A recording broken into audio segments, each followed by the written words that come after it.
Good morning there, Doreen. Hope you can hear me. My stream seems to be bringing up a different microphone, so I'm not sure that it's hooked into the right one. I may have to go back in there and redo this. You'll have to let me know.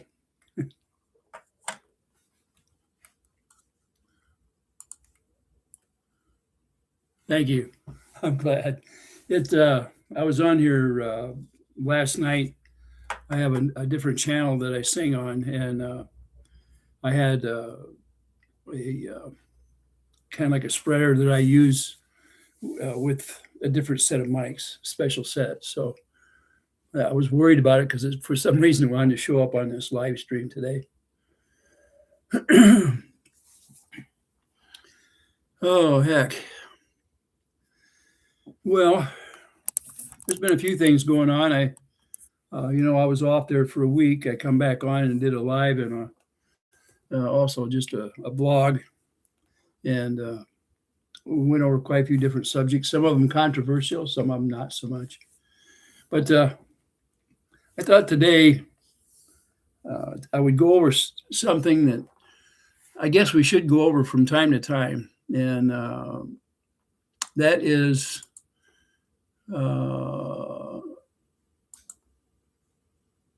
friendships and how we treat that, what we consider friendship.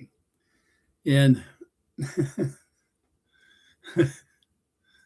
well, the peace story. Oh well, there's a lot of stories out there people don't like.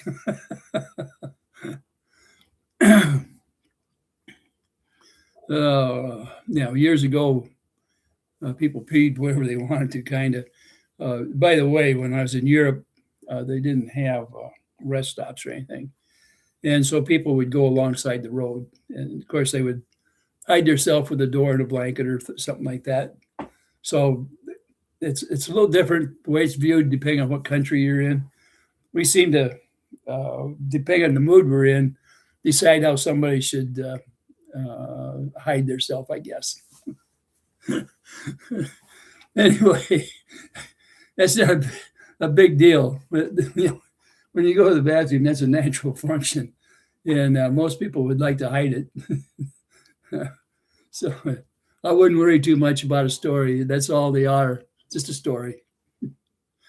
Anyway, I want to go back over something again. So hopefully it doesn't upset all of you.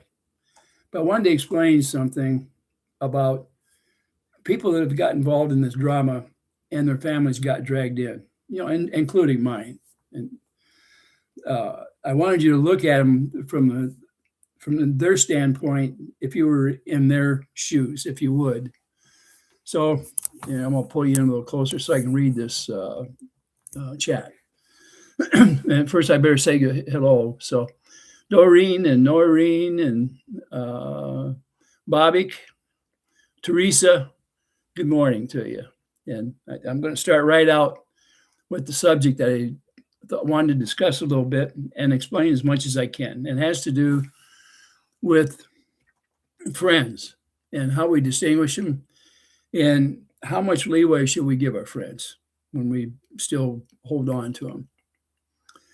And it's one of those things that no matter how good a friend you have, they're not going to agree with everything that you do, and there's no way you're going to agree with them either. It's just not going to happen.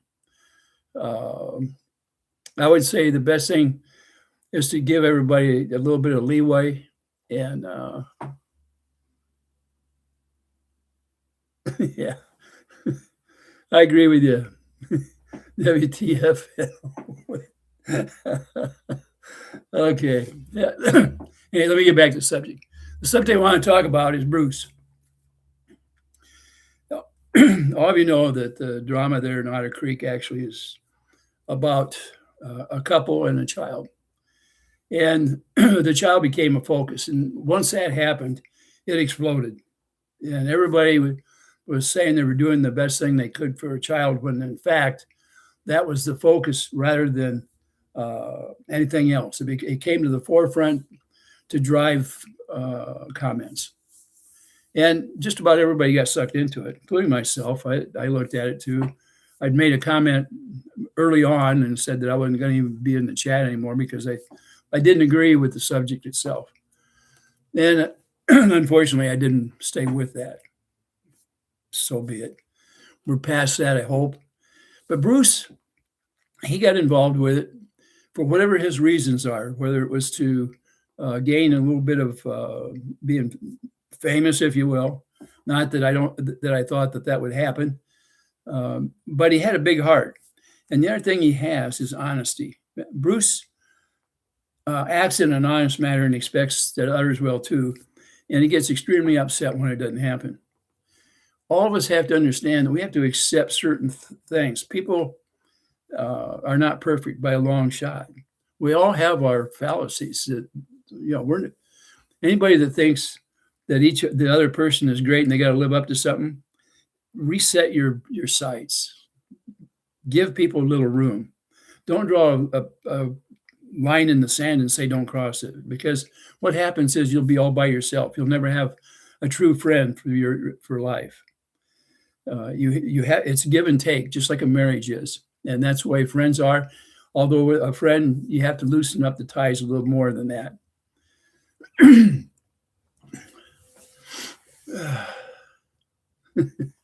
See if anybody. Okay, we're still saying hi there. That's great. When Bruce was involved in this civil federal case number 1, and he was doing his best in there, and it came up to a point where there was a deposition given, and it's been played different times. Different people played it, and they all have a spin on it. Bruce was criticized over and over in there between Jeremy and his lawyer, Shockett. And I thought it was a travesty, the way it was conducted. It was a waste of money because of the way it was conducted. And I think Bruce probably felt the same way, because the intention is to get as much information as you can before trial starts.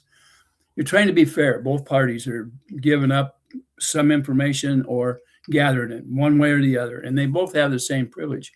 The problem is if one of them isn't behaving herself in there, then it disrupts the entire thing, and that's what happened. You blow $4,000 real quick, and it's gone, and you didn't get the job done that you wanted. Bruce was attacked by the way he looked, his religion or background, his race, and he took issue with it. Well, as time went on, then the judge decided to call Bruce in. I want you to understand something. Bruce has received a lot of threats, but one of the problems was, and the reason that it's not good to dox, is that somebody followed Bruce and his family, his wife and his child. He had a 14-year-old daughter in the house at the time. They put over the YouTube, or one of the, I don't know if it was YouTube, I think it might have been Facebook, about where he was, where they were, what jobs they worked, and the hours of operation. It scared the family, and it would anybody out there, and any man that's worth his salt is going to stand up for his family 100%, first above everything else. Okay. Now you say, well, you should take it to the police if it's that way. He did. And if you listen to his channel, you know that he did. All they could do was give him a number for the case. They couldn't do anything about it. There's no proof. All they have is somebody. It didn't. Here's the problem: the real problem. Nothing happened. It was a threat, but was not carried through yet. Till it's carried through, they can't act on it. Wow. Now what do? You don't have a real name up there. You only have this perceived threat that happened because of what you're involved in. Okay. Not that it don't happen over and over, because it did. He then was ordered to appear in court in Florida. Now, for him to come all the way down to Florida from where he's at, clear up there by Massachusetts, and then go across to the western side of Florida, that is one heck of a drive or flight. He doesn't have the kind of money to afford to bring his family in guards to guard his family while he's involved in this. Doesn't have that kind of money. He was working pro bono for a family that did not have the money to defend themselves in a court of law. I wish we all had that type of background so that we could go out there with our families and not worry about who's over following you from behind you. I know you guys have heard this before, and some of you have considered it distasteful because you may be upset with Bruce and the way he acted. But he didn't act, I don't believe, in any manner that the men out there wouldn't have acted in defending their family. I truly believe that. I wouldn't be on here if I didn't believe it. Now, some are going to say, well, he left everybody holding their bag. I don't know how to explain this to you, but family means everything to the head of the household. If he can't protect him while he's in front of a judge, because he doesn't have the finances to take care of somebody to guard him because they've been chased, okay? Some of them thought he was wrong. And I'm assuming he had talked to the party that he was representing and said, hey, I have this problem here. It's a catch-22. If I protect you, I can't protect my family. Can we sit down and come to some kind of agreement? And therefore, he was released from responsibility. And the judge more or less said he would consider release, but he didn't want to release him to not have any representation at all. Okay? But he also made him come to court. Well, he said, I'm not going to come down there because I don't have the money, the finances, I can't do it. Then the judge was pissed. The other counsel came in and took over for Jeremy, okay? The lawyer. They were there. He got sanctioned. It cost some money. Bruce was not there. And so it was delayed, but the judge gave him a chance to explain what happened. Very simply, he opened the door to Bruce, and Bruce came in there and explained the case, what happened. And if you looked in there, you'll see that there was criminal activities that went on in the background. There was witness intimidation. There was counsel intimidation. There was a lot of things that had happened. And he was trying to, in this submittal that he submitted to the courts, he explained out the reasoning and what went on. I don't know if the judge has really answered to that or not. I haven't chased that down because I'm not involved in number one civil case. I've got my hands full with number two, and I'm not a lawyer, and it's very hard for me to go through all this stuff. But I can feel for Bruce, and I'm going to tell you the reason why in a few minutes. Now, as far as Bruce pulling out, and then now he has a conscience. I'm just telling you. And if he's tried to help him out a little bit here and there, whatever it is, as a friend, not necessarily as a lawyer, but as a friend, he should have that right by any means, by whether it's moral, law, whatever. And right now he's being charged with some things of representing his client or the former client without having a license in the state of Florida. And we'll find out one way or the other whether he actually violated some stipulation of the law or whatever. You're talking one state and another state. They're in two separate states at this present time. And it has to do with some emails, is my understanding. When a person that he represented at one time are operating pro se, they don't stand a chance of winning anything in a court. They're just not. You can't even fill out the forms. You guys have seen how that family does. Then just for the sake, we're calling Michelle. Everybody knows Michelle, okay? So because she's not a lawyer and she gets put on the spot, she comes apart.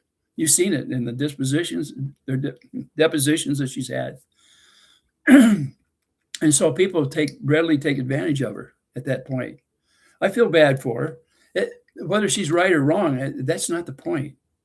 We're trying to be fair in this situation and walk in the shoes of these people that are being judged. Okay? I hope you have enough heart to look at from the standpoint of where they sit. And as far as me, when I got involved, It was standing on the fence and then deciding I couldn't stand on the fence anymore.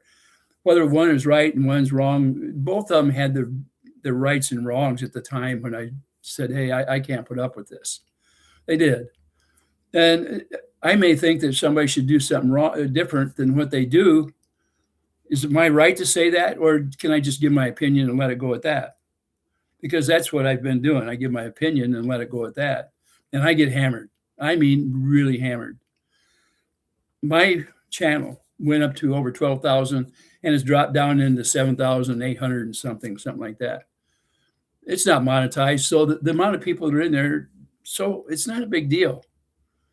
Some people made a big deal out of it. Said, well, the only reason you have a channel is because of, and they go on to talk about a lawyer that backed me one time on one show, one night. That's it. Okay. The people who followed him they're long gone out of my channel.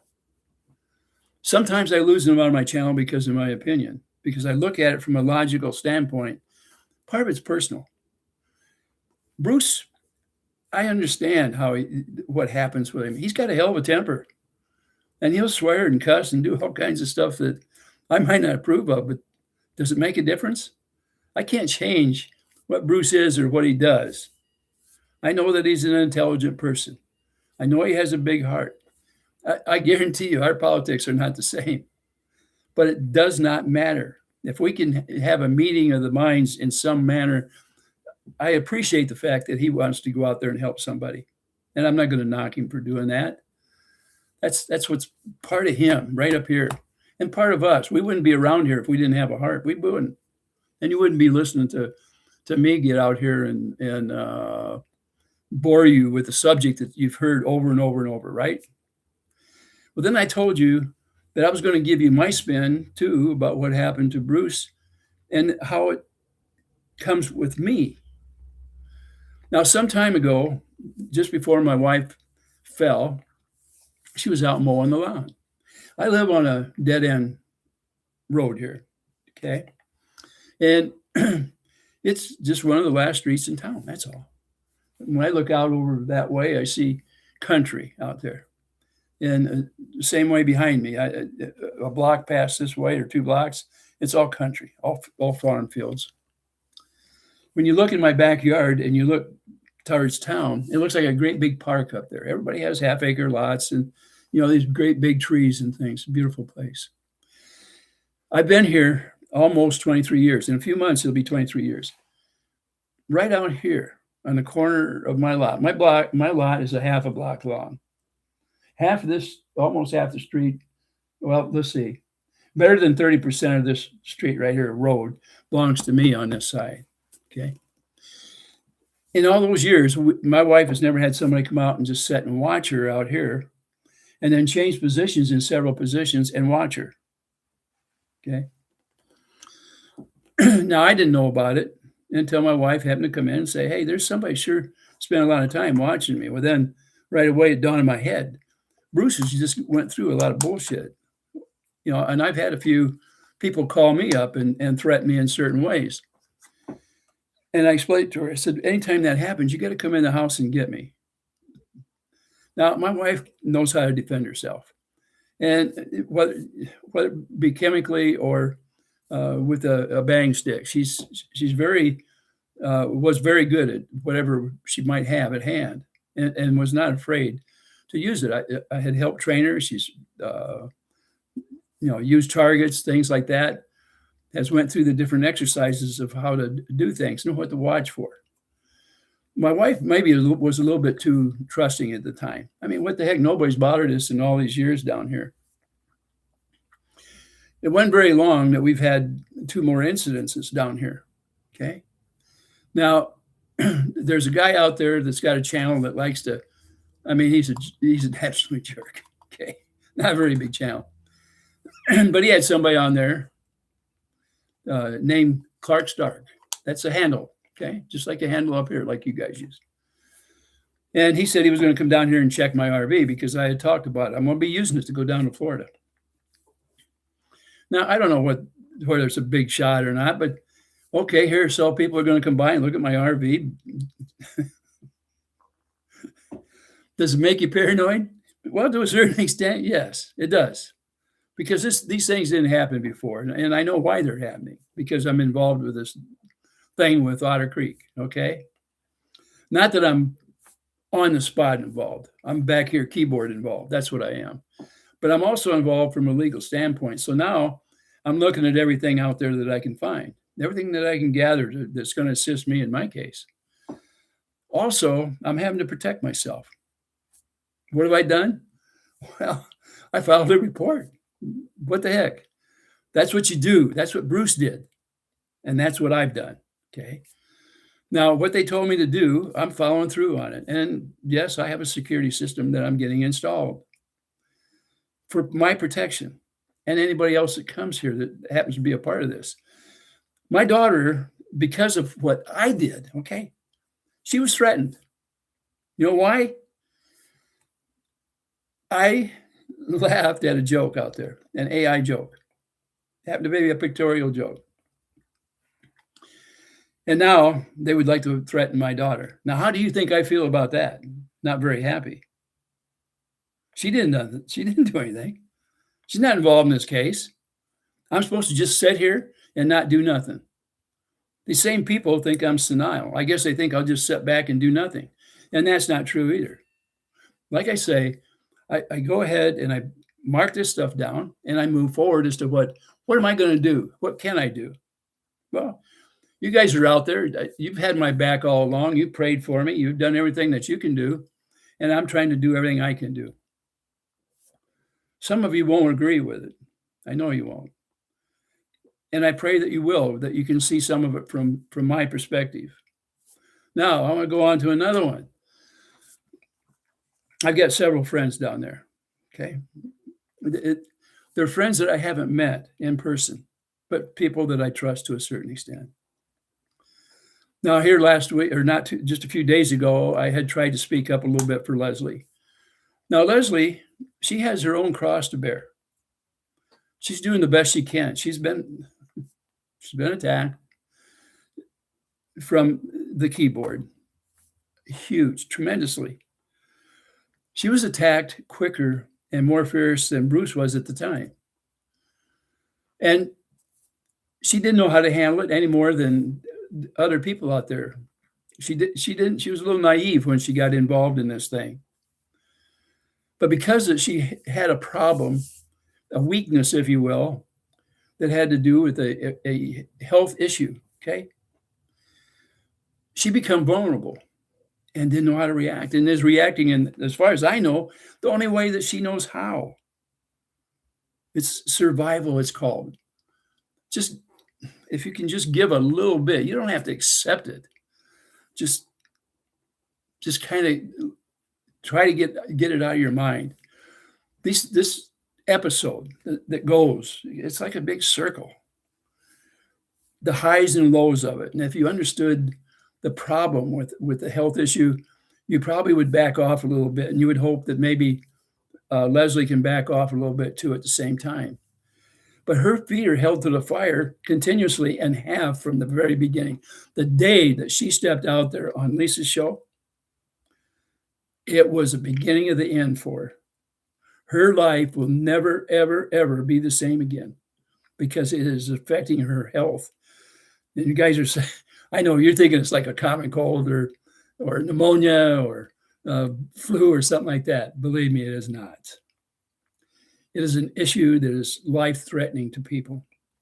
And it's not the first time these people run across something like that. I'm telling you right now. There's too many issues at hand to be discussed on YouTube. And I am not going to be one that will pull her down. If anything, I'll try to give her a safe haven that when the shit hits the fan, that she can come and just relax a little bit. And I'm not talking physically in my house. I'm just talking about so she can relax mentally, talk through it if she wants. That's all. And I hope you won't hold my feet to the fire because I feel that way. It has nothing to do with whether I agree with what people say or do. It has to do more with just understanding the issues at hand with that individual itself, walking in their shoes. All right. Now, that's all I really want to say about that issue at this point. I want to let Leslie be able to do whatever is necessary for her to survive and her family. Remember, she has 3 children in the home. She lost her job, and you're going to say it was all her fault. I told you, she has some health issues that have to be taken care of. It's not any different than if you go in the hospital for a injury to yourself. She was injured. So pray for her. Please pray. Okay. Now, let's go to where, because a few of us were talking, we had the same thing in mind, that we wanted to protect the family. It wasn't that we held this family up as if they're godly or Christian or any of that. No, it wasn't any of that. It had more to do with the Constitution of the United States, that people have a right to their property and to live their life. And we felt that a family there was being imposed on.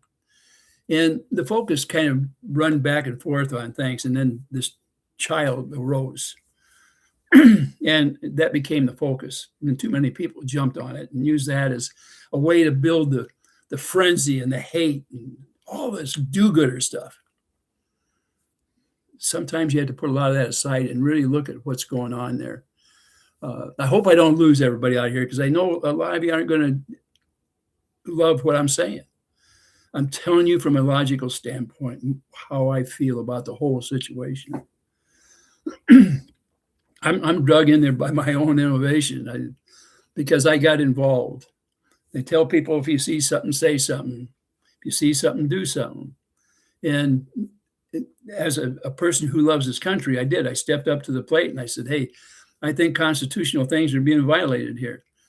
And because of that, I was attacked from that moment on. Not as bad as Leslie was or Bruce, because I'm not anywhere near that important. Now, right now, these people are putting on all kinds of stuff about me because there's very little to talk about at this point. So I became the focus of some of their programs. For them, it's a money-making thing, which is, hey, people have to make a living, right?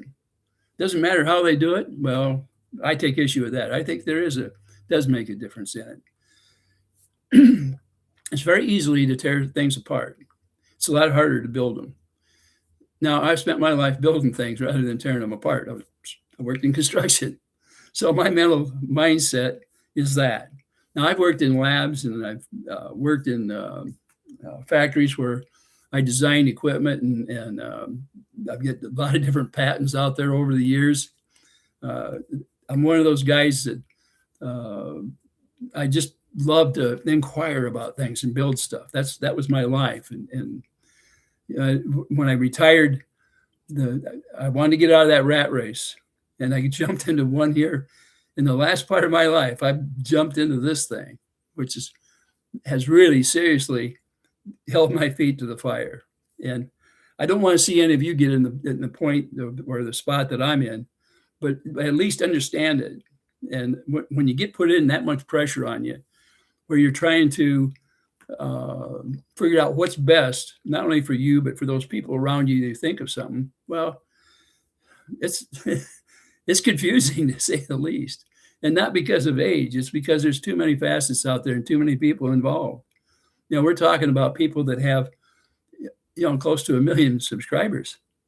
That's a lot of people to go up against. It's a David and Goliath situation for certain.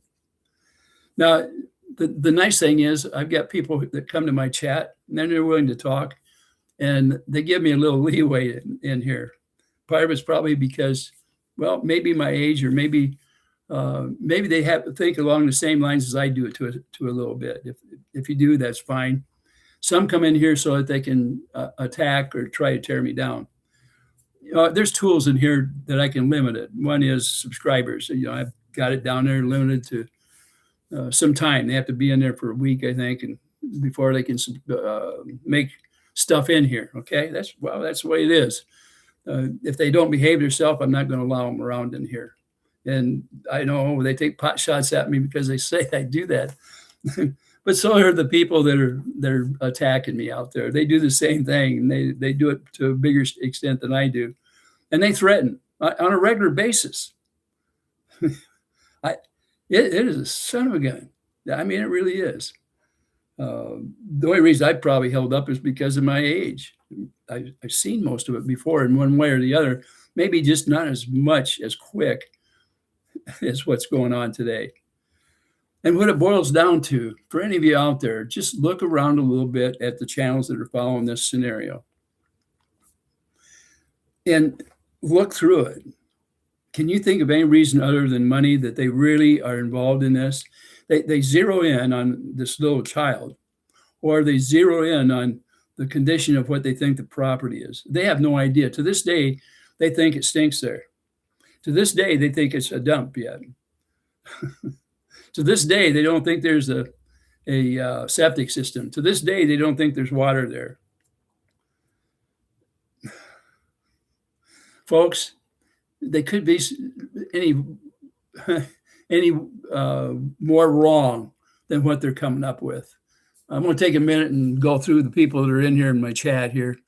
Join the Joiners is here. Tanya Couchman, thank you for being here. Tank Girl. Noreen, thank you for coming in. Sassy, I'm glad to see you. I think I already said it, Helen, hi. A little bit, John Cook, I'm glad you're here. Thank you for coming in and listening and sticking around a little bit. Last week I lost probably 3/4 of the people out of my channel real quick because I was talking and giving my opinion on different things. And that's just, if we close off the world and we don't listen a little bit, we're never going to get enough of an education to make that next step so we can make a decision that's correct. And I'm not saying I'm correct on everything. I'm certainly not. What I'd like you to do is take a piece of it, think it over. That's all I want you to do is open up your eyes and listen just a little bit using logic. Now, some of you go after Lisa. Lisa is a friend of mine. And yes, I think a lot of her. And I think a lot of Gabe. So is Robbie. Robbie's a friend of mine. And I think a lot of him and his family. I think he's got a great family down there. I fully intend on this spring, God willing, I'm going to go down, because it's hard to call somebody a friend when all you do is you're on here and you're typing away. Okay? You really don't know anybody.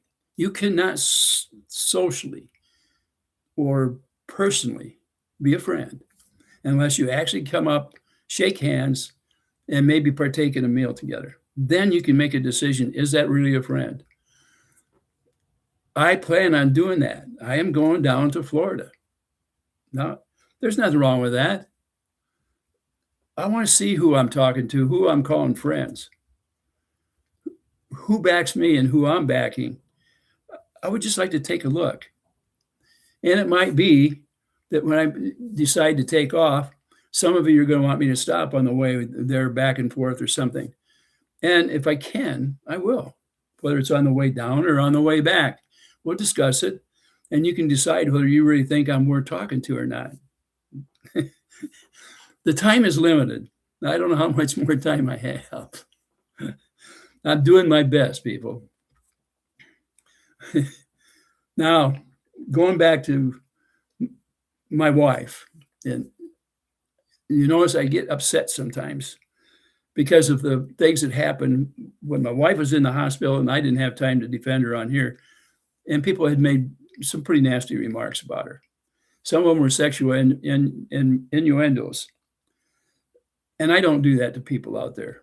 Okay, I just don't.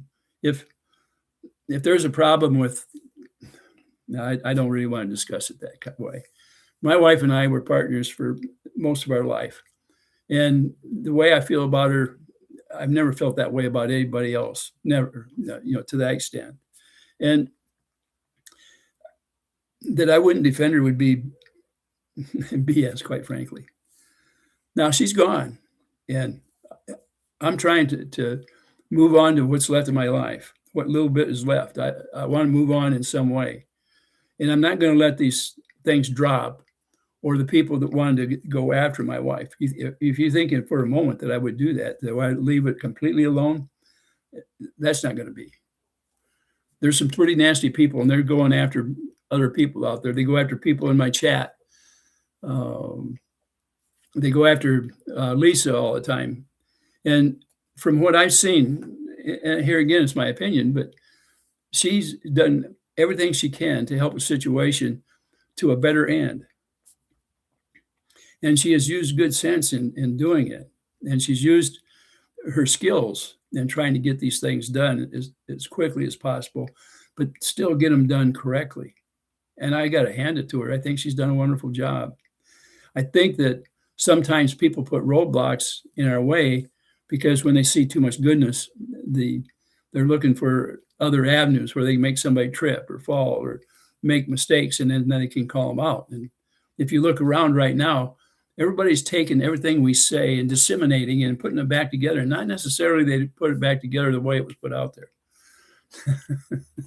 Thanks. When I look out there, some of it I have to laugh at because it's so infantile. Okay, there's no other way I can put it. Especially when I'm looking back at people that are younger than my children that act younger than their great grandchildren. So excuse me, it's a different world than what I ever thought or perceived was ahead of me when I was younger. That's for sure. But I do like to have fun here, talk about different things and get people to talk about it too.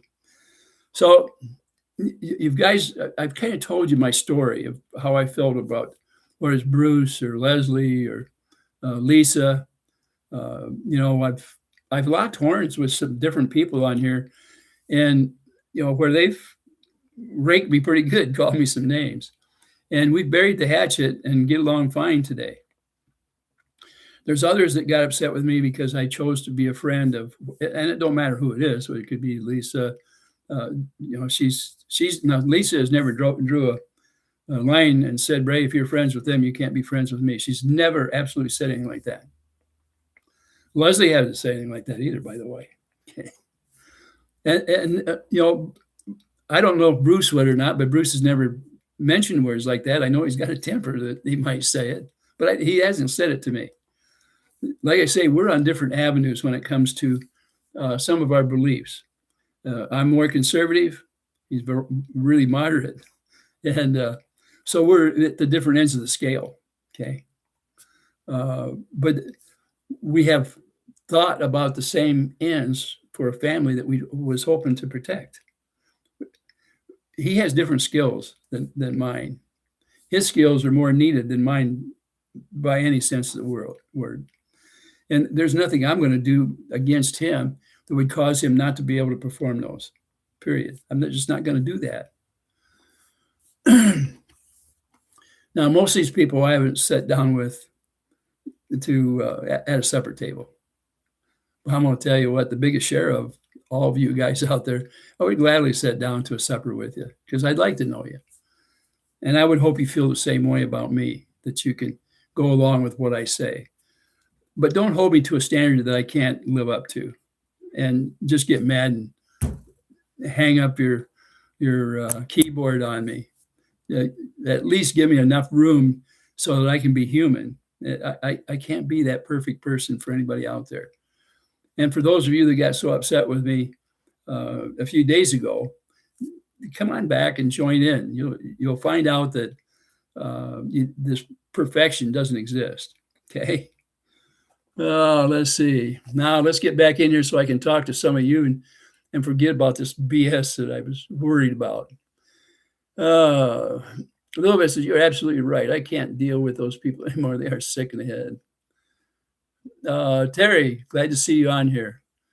John, I know you've been in here. I haven't seen too much of what you said, but I know you're on here and I'm glad you are.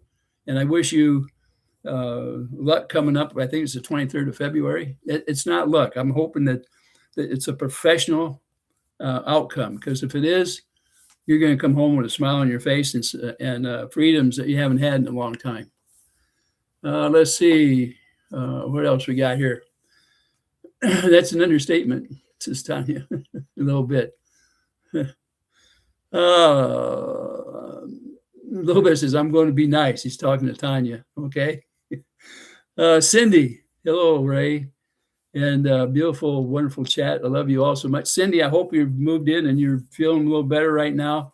I know that it's temporary and you still need some permanency in your life. Keep us posted if you would. I appreciate it. And I'm glad it's a little better for you than it was. And sorry it couldn't be back to normal.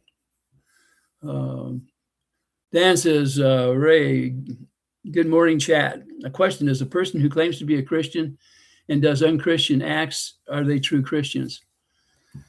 Well, Dan, if you go back to the Bible, in most of the stories in the Bible, you're going to find people that profess to be Christians that didn't act in a Christian manner.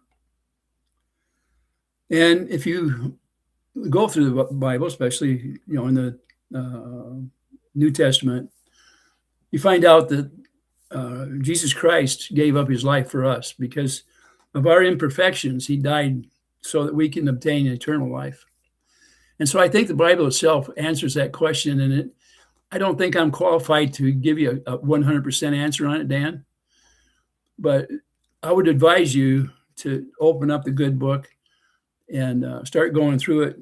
And that way you'll be able to tell me how you feel rather than ask what is true.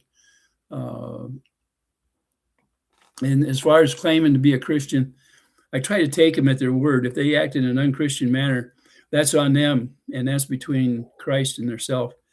At that point, I can just distance myself away from that family or that person if I feel it's that bad.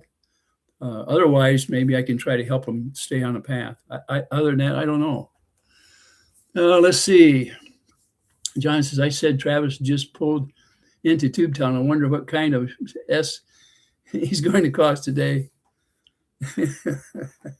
I don't know what his script is today. Do you, John? It'd be interesting to see what his instructions for the day are. I know that, think about this. For most of the cold weather here, somebody was out of town. And what happened when he first came back to town? Uh-oh. Yeah. Somebody was out there cleaning up Tubetown. It looked pretty bad out there, didn't it, John? I mean, what did you think when you looked across the street and looked over there? And then what you could almost tell when Jeremy come back, because who's over there? And who's cleaning it up? Oh. Cindy says, I moved in and safe. I will definitely keep you posted or updated. And you and chat family are so sweet and precious. Thank you, Cindy. I wish only the best for you. And I hope the future brings you some good times. When people act inhumanly, are they still humans? Ellen says that. What's the limit of being human and inhuman? I guess that's what I want to know. If you were to go out there and look, do you have a family dog, Helen? If you do, I want you to think about this. Have you ever disciplined that dog and it come back up and within seconds was licking your hand or trying to kiss you or just wiggling its old behind trying to pee on your leg? Would you rather be inhuman at that point? Because what happens to a human? They get mad at people and they say things and do things they shouldn't. So I guess what it is, every individual has a different way of looking at is it human or not. We can express it verbally. The animals out there have a hard time doing it. But if you watch interaction in an animal, it's quite different than what you may perceive. Okay. Good morning, Cindy. So glad you are here, girl. Been wondering how are you. That was Tanya. Let's see. Lobet says, you might be right. I quit with them 5 months ago, and it's just so much of the lies and name calling. Yeah, sometimes these people, when they make up their show for the day, they're trying to get as much reaction as they can, whether it's from us out here talking about them, so that they have something to talk about us. It's back and forth. It's like the old ping pong days, you know. Let's see who else we got. I think that if one claims to be a Christian, is claiming to be a follower of Christ, that said, there are no perfect human beings and only God can judge. As far as our soul, I think on Judgment Day, our soul will be laid before the Lord, and there may be a discussion on it. But I think it'll be instantaneous when it happens, the discussion. Time is relevant when we talk about the future to only the circumstance. So let's see. It looked worse than it normally does. Okay, John. Well, one thing about it, every time they improve it a little bit and clean it up, maybe it'll the neighborhood will increase in value. You never know. Did they ever take that tree that blew down in that hurricane? Did they ever clean that up, or are they just letting it rot away out there for everybody to see that eyesore? Let's see what we got here. People don't understand that there is something above all of this that views this whole thing on a higher level. It's are you for me or against me? Question, answer. Neither I am with God. That's a pretty good answer. I believe in our Lord, and I'd rather think that I'm in his back pocket than somebody else's down here on earth, no matter who it is here on earth. Sometimes we can be right and wrong at the same time, right in belief and wrong in our actions. So, yeah, Tanya says there are, so many lies in bullying. It seems like the lies are more prevalent now than they ever were. And I think if you repeat them long enough or enough times, it becomes truth, because the person that hears the lie repeats it as truth. And therefore, thereafter that, they're repeated as truth within that group, but not with the groups outside of them. So keep an open mind, try to understand the BS, the way who said it and when, and what it really says, what it really is. Little bit says, yes, Ray, that's what I felt, like a ping pong ball. I'm just saying that J.H. is still a Christian, just not a good one. Something, Helen, I don't want to make a decision one way or the other, but I have my my thoughts. I would show you a sermon that he put out, the first 5 minutes of it, but my channel would get taken down. I think that tells you all you need to know.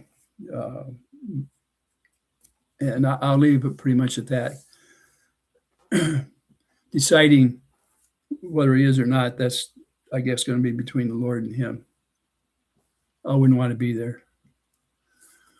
Let's see. We are all judged in the end. We are, Dan.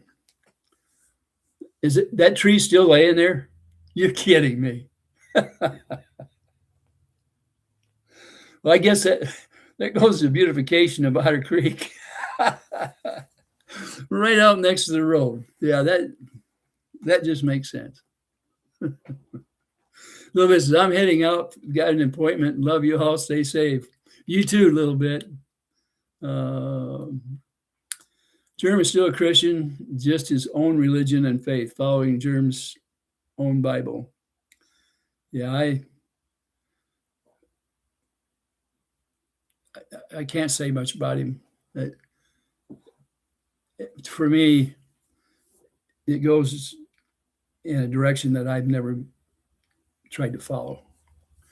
Dan says, yes, we will all be judged for our deeds, whether good or bad. Dear God, keep me in line with you. Is in prayer for myself. Yeah. The thing that helped my wife more than anything for us to keep our sanity through some pretty tough times was prayer.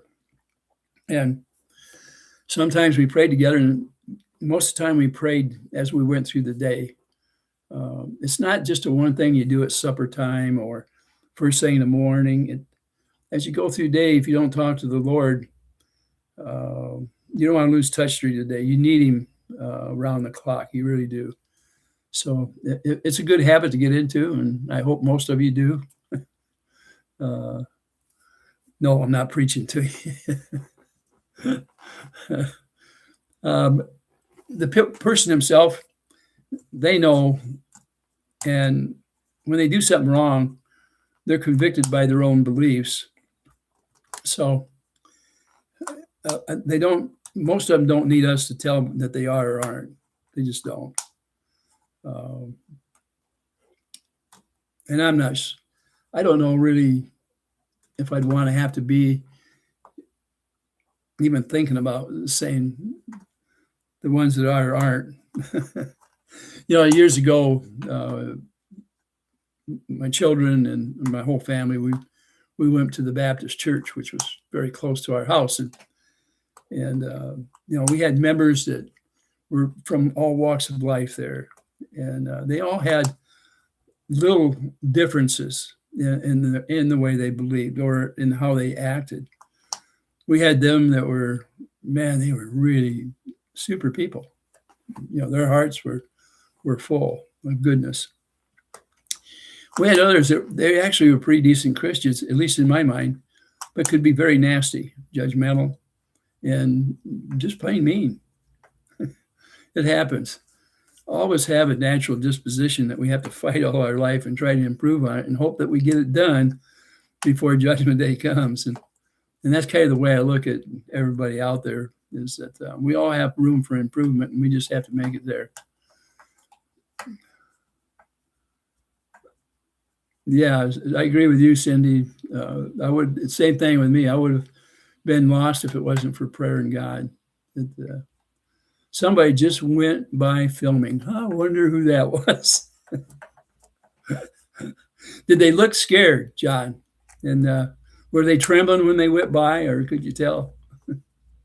And were they on the wrong side of the road?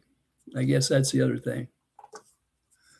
Let's see. Tanya says, that's scary. According to God's word, there's only one way. Oh.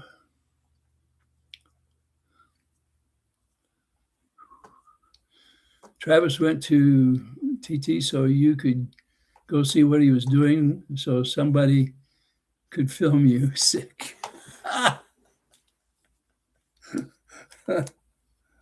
Oh, my.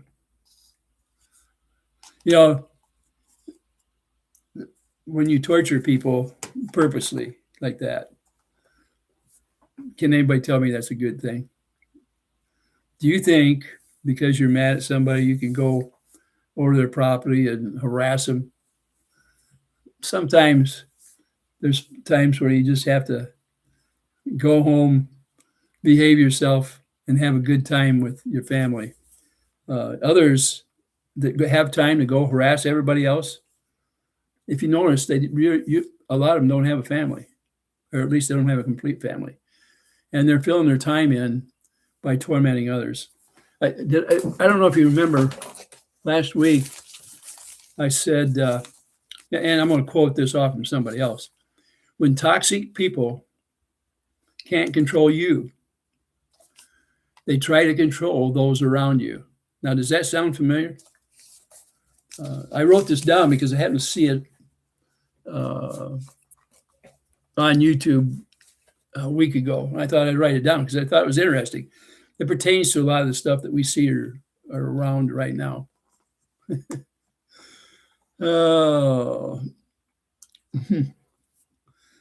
Sylvia, good morning. Glad to see you too. Yeah, I've been on here almost an hour, and we won't take it too long like I used to do because it's. I think a lot of people probably got bored with my channel. Right now, I'm just doing it to have something to talk about. And this early in the morning, I don't get outside all that much to talk to neighbors and stuff. I'm just kind of lounging around in my house, although I'm fully dressed, believe me.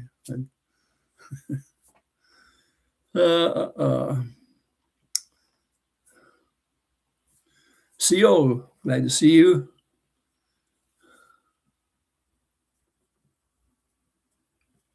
Lucinda, I'm glad to see you in here.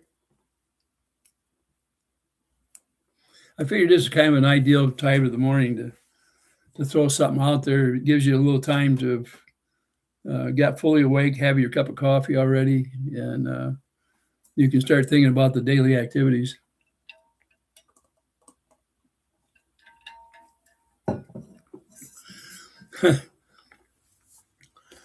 Yeah, Tanya says, John, who this time, a newbie or an oldie? Oh, goodness. I think the champion picture taker or video taker of his property is that one guy that seems to hate the world. Every time you hear him, he's going to sue somebody. I think the latest I heard was going to sue. Was it Tina and is her husband Brian over there? And the reasoning was unreal. You know, everybody has a right to sue somebody. The heck of it is, some of it's pretty frivolous, and you wonder if it'll ever come to a stop. People that get their feet wet in the courts and get away with it won't stop until somebody has stopped them in some way or a manner. Oh, Terry says, I'll be cooking my dinner soon. I've got a couple of small steaks in the refrigerator that I'm going to cook today. They're small, little 5-ounce cubes.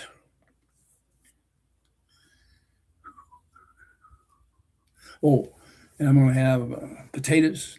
I might have some gravy. Doesn't take long to cook up a little gravy. Bearded, everybody have an awesome day. Love y'all. Love you too, Bearded.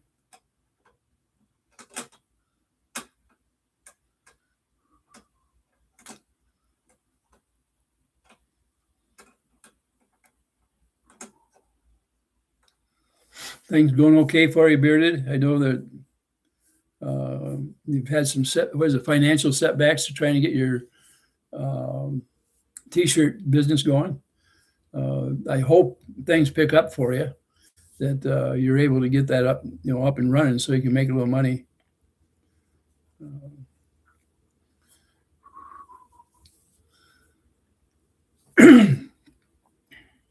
Anybody got anything they want to talk about this morning? Legal stuff.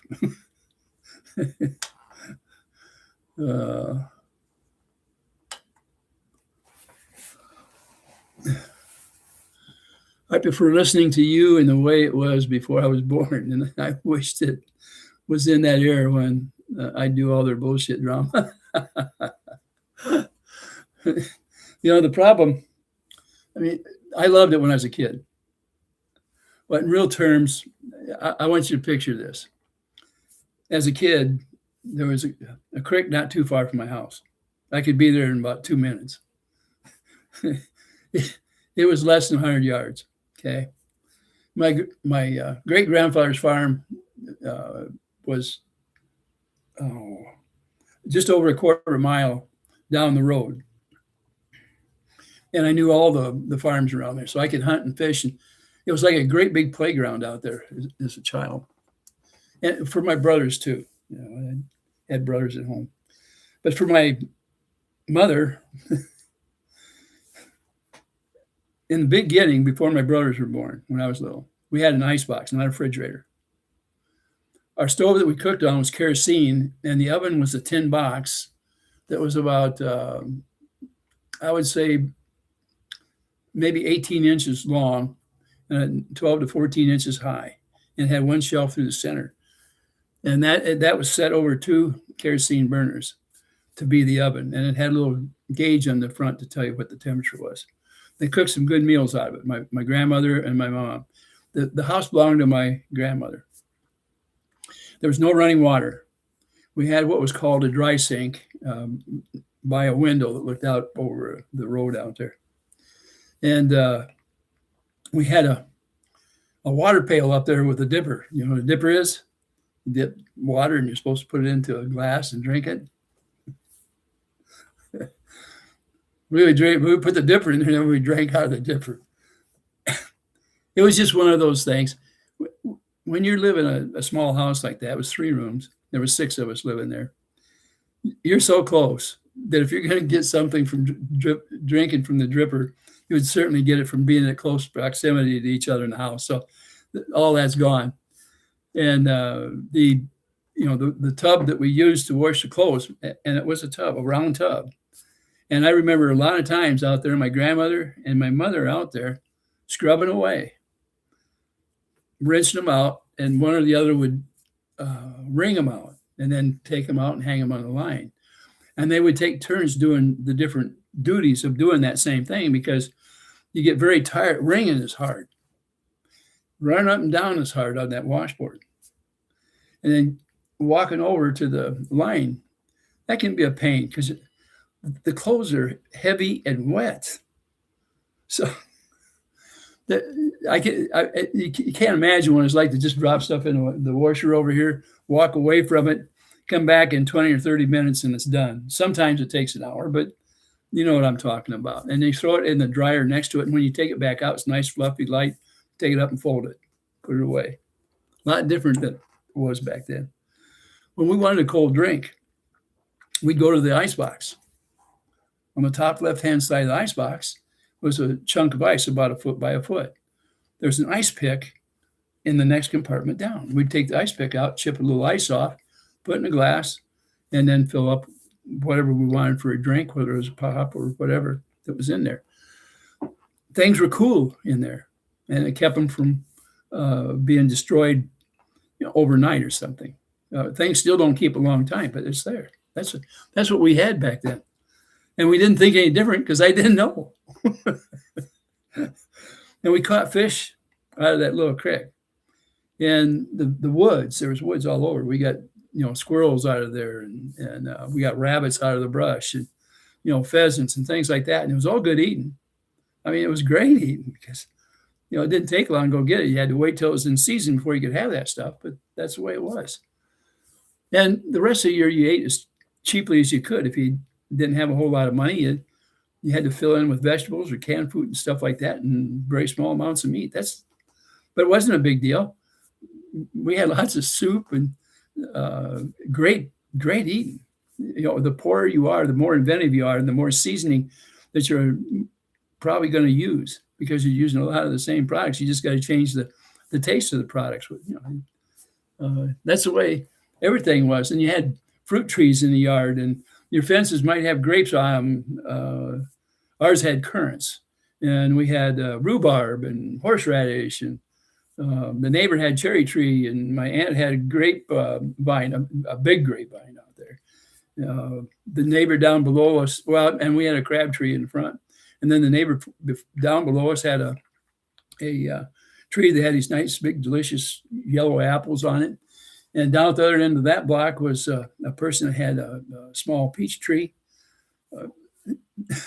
There was so much there, and it was all shared because we were all poor on that end of town. Different than today.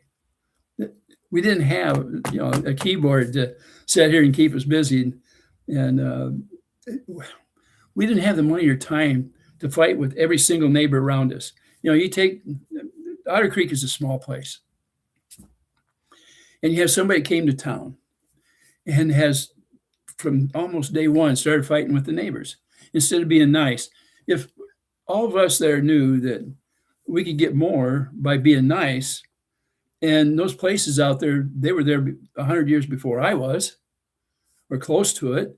And the house I lived in, it was around pretty close to 50 years old when I moved in there. It looked older. Back then, they didn't have as much modernization as they do today. But it was old to me. I'm a young kid, right? But when things were in season, and even strawberries and stuff, people would get strawberries out within a day or two. You've had your fill of strawberries, and then you have to make jam out of them or something to preserve them, to put them away for later on in the winter. But you gave a lot of them to neighbors too. You say, hey, you want some strawberries? They're ripe and I can't get at them today. Just go out there, because they only last a day or two and then they're rotted, the ones that ripe on a daily basis. It's the same way with tomatoes. And, people would have all different types of onions and sometimes potatoes. When the potatoes were about ready, you can take them out over a length of time, but the day comes where you either pull them or they're done. But I guess back then I didn't think in the same way that I do today. It didn't seem like anybody around there was that greedy, and I'm sure there was some greedy people. There had to be. It didn't just change overnight, right? And one of the channels I get impressed with is Lisa Lee's channel. Okay, 2 Lees in a pod. When somebody is in need in that channel, one word from somebody in the channel, and all of a sudden, it seems like it's taken care of. People don't have a lot of money in there. There's no millionaires in there that I'm aware of, but they seem to take care of each other. It's like going back in time. Here's a channel that would have done very well back there when I was growing up, because it was in tune with the mentality of the people back then. And that's another reason why I consider them friends. It's because they have that mentality. Let's take John Cook. I looked down there. He just got through saying hi, Tammy. A hurricane went through, and a guy named Thomas lost part of his roof. John called him up and said, I've got some metal that's going to be replaced on my fence. You're welcome to it if you wanted to close your roof in. That's the kind of interaction we had when I was a kid. You had something that was available, you go offer it to somebody that needs it. And yet, both of these people in the chats around Jeremy are attacked continuously. It don't figure. Have we changed so much we have to do things like that? Cindy says, my aunt took me grocery shopping last night, and we had the best time remembering Grandpa's homemade canning food, especially his homemade blackberry jelly. Oh, yeah. I tell you, my wife's grandmother loved to can. And there's a room in their house that was just full of canned food. She was probably, if there was ever excellence, she represented it in this stuff like this and the things that she cooked. Just going there and looking at it was amazing. Better than looking at a grocery store. And you walk in a grocery store, and that thing's a half a block long or better. And you're up and down the miles, and there isn't one thing in there that will match one can or jar that would be on my wife's grandmother's shelf in her basement. Not one. Like I say, things have changed. Oh, heck. I'm glad that, Cindy, that you have somebody that you can have a good time with, and also the fact that they took you out and are helping you out. That means a lot. That's a valuable friend to have and relative. Oh.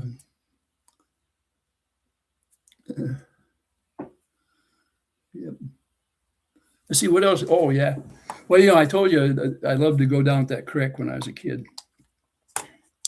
And it was clear water most of the time, unless you had a bad rain or something, then it would muddy up. But other than that, it was a bass stream, and you could catch anything in there: carp, bass, suckers, bullheads. It was full. Now the carp were pretty bony, but as far as taste coming out of it, remember this is a clear stream that is mostly spring fed. So other than the bones, the carp isn't all that bad. You cut some of the red vein type stuff out, or the red type meat, and there's just different pieces you had to try to stay away from. But it's good, deep fried. I've had it horseshoed and deep fried and the whole works. But the bass were excellent, and cook them in a little butter right alongside that stream. Nothing better than that. Let's see what else we got here. Bobby says, my grandmother never canned anything that I'm aware of, and my mom made everything from boxes. She's only a couple of years younger than you, Ray. Now it's switching back to making things from scratch. I'll be darned. Most people my age, now I'm 81, by the way. Most people my age, the food they ate, most of it was from scratch. They were just getting into the era of some box food. That kind of started in, I think, in the 50s, early 50s or something like that. But the things that I grew up on, food-wise, was most of it was from scratch. Very little, well, and canned goods or stuff that are in jars. John says, we have strawberries, blackberries, blueberries, banana trees, 3 different kinds of orange trees, lemon trees, free mulberry, free pomegranate bush. I planted all of them. Wow. Man.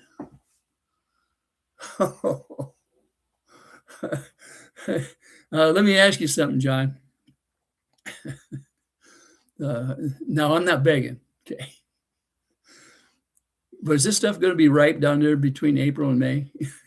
Just a question. I don't know what the seasons are down there in Florida, so I haven't paid enough attention to know. And an apple. Yeah, you got to have an apple tree.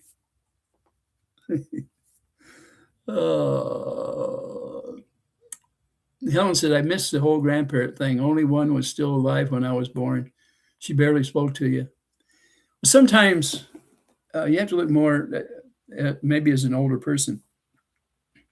And I'm going to give you an example. Now, I was lucky enough, both my grandmothers were alive.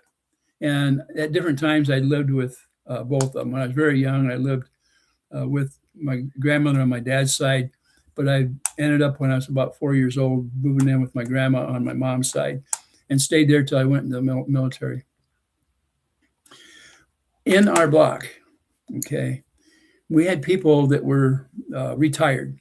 And contrary to what it is today, young kids like to listen to the older people tell stories. Remembering there was no TV, and, there wasn't a whole hell of a lot of radios out there going and blaring away back then. We weren't electronically entertained back that time. So if somebody had a guitar to entertain, they were the most famous person in the block or in the whole area. Didn't matter if it was guitar, though, or any instrument. Piano. Oh, man. Play a piano, you had it made. We loved simple things because there wasn't anything else. Well, one of the things that there was plenty of was retired people, mainly women. But every once in a while, there might be a guy. So, less than a block away, half a block away, there was a woman that her name was Mrs. McGowan. She was a gracious person. Cookies, and she had a big apple tree out in the yard. And she welcomed children. And her and my grandmother were friends, had been for most of their life. Down at the other end of that block was that one I told you has a peach tree named Smitty. Gracious person. She'd see you walk by, she'd invite you in. She'd have cookies and milk or whatever. And you were welcome to all the peaches you wanted off from her tree when they were in season. No big deal. She would invite you. Tanya says, I'll have a bumper crop this year of Georgia peach and sweet cherries. Oh, my goodness. Oh, can you imagine peach cobbler right now? A little whipped cream on it. Oh, heck. And a cherry pie. Or a cherry tart. Ellen says she's jealous. But Tanya, you're not very far away from me, so a little over an hour, we can certainly meet up. That's for sure. Keep me in mind. Oh Lord. Yeah, I get to talking about times back there, and they were good times. No responsibility in reality. You know, you have loving parents and loving grandparents and aunts and uncles and neighbors and all that. There wasn't time for fighting. I'm telling you, it was a different world. I would love to go back to something like that. I know that today we have an easier life, but we sure make it miserable for our neighbors. Man, maybe that's it. We have too much time on our hands. Do you think that's it? Because I don't know. I don't know the answer. I really don't. But when the Lord calls me home, I'm just wondering what it's going to be like. I'll get to see all these people again that I loved so much when I was growing up over the years. And I don't know when it really changed because it was so slow. And it's almost like it sneaks up behind you and clobbers you. Oh, heck.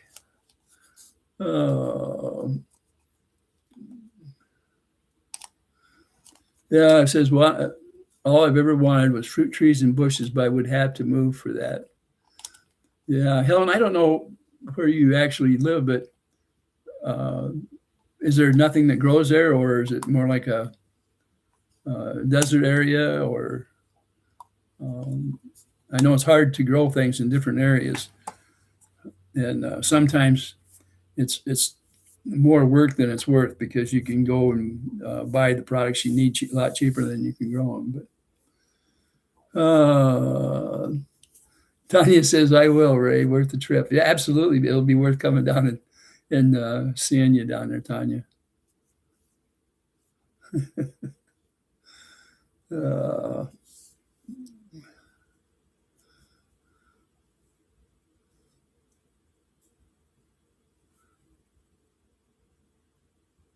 There's not enough room on the property right now, and you don't want to stay in the city. Yeah, I can understand that. John says, only the lemon, lime, and mulberry trees are fruiting. The rest are still young. I'm figuring next year I put them all in for a little girl when she grows up, and that's what this whole property was about. Well, I'm glad, John. You're planning for the future, and that's one thing. You won't have a future unless you do plan it. So congratulations on thinking ahead. My wife and I, we planned out way ahead as well, and it paid off in the long run. When we were young, we never dreamed that we could have a house of our own and be able to retire, fully retire. And all those things happened.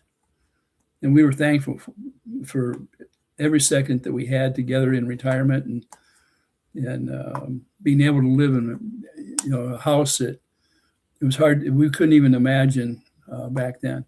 And this is just an average house. This is not spectacular in any way. But when you're born poor, it's hard to think too far ahead because it's not in your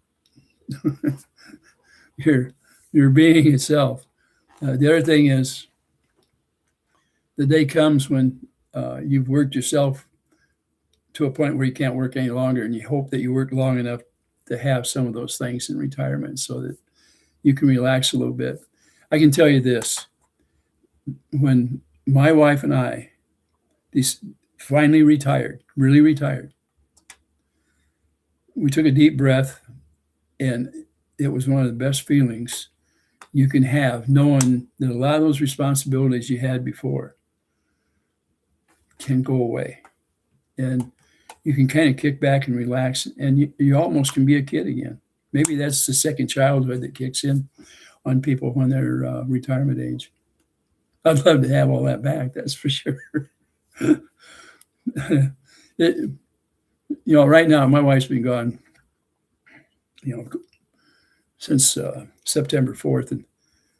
And every day I don't know how to explain it, but they're not different from each other, but they're empty without direction. I don't know if that makes sense or not. Because there's no direction or meaning in the day itself, the number of days put together feel like nothing more than one. From the time my wife passed away to today, right this minute, seems like that, a clip of the finger. It wasn't that long ago in time. But today, like yesterday, was longer than all those other days put together. And that's what it means, loneliness for a person that you really want by your side. I think the Lord does that for us so that we don't have to suffer the length of the days combined. We're in today, and we go through these steps of loneliness.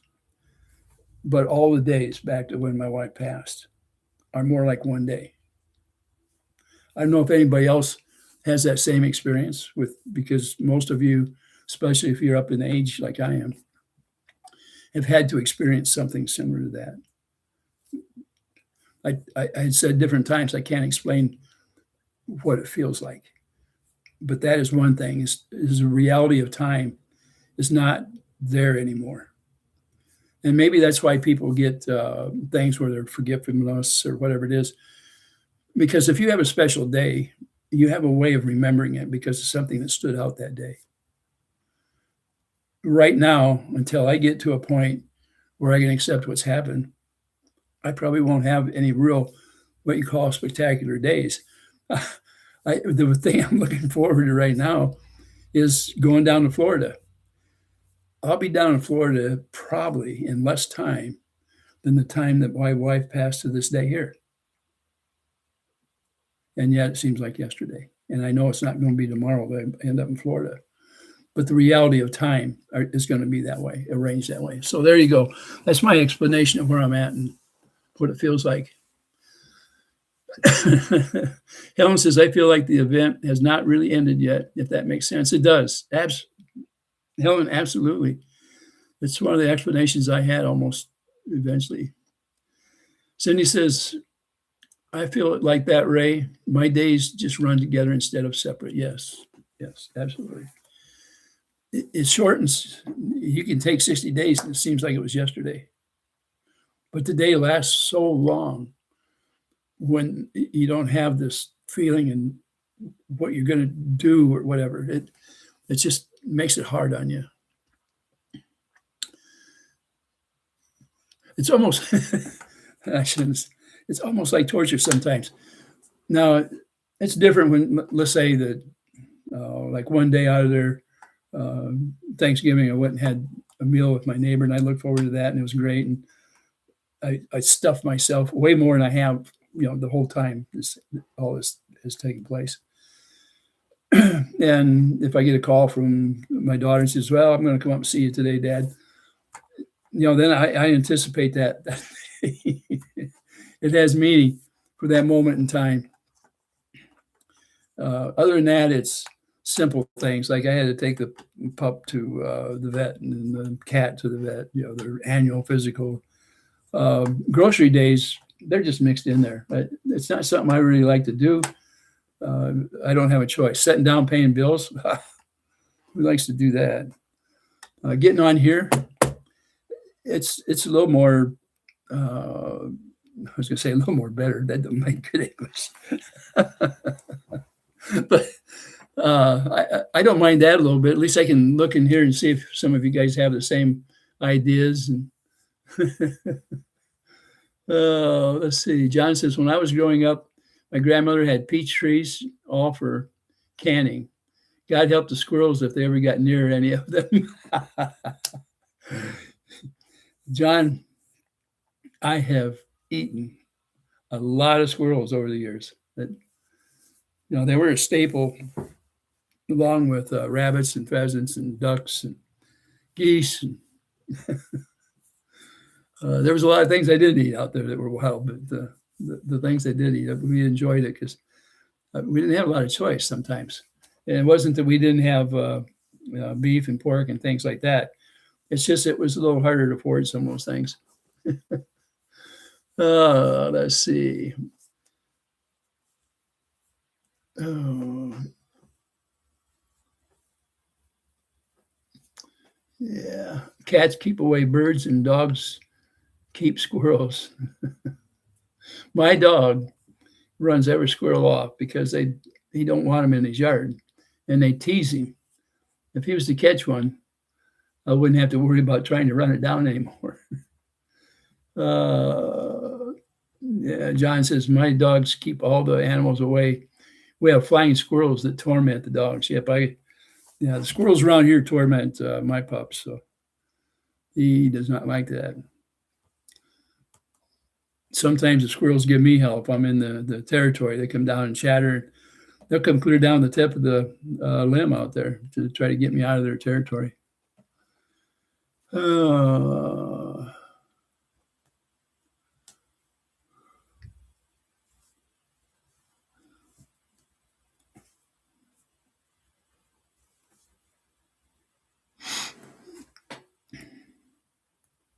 There where you're at, John, you've got a big enough place. You could sure have one heck of a big garden there, that's for sure. I don't know how much territory it takes to have enough to keep you going all year.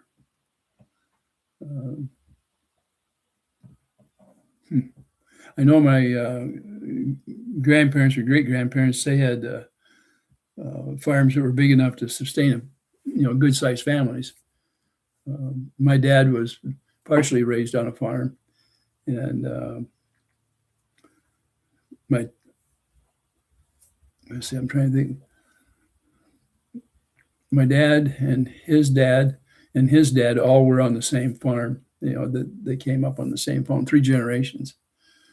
There was only like my grandma and her dad, and her sisters and brother that lived on the farm that was close to our house, the one I grew up in.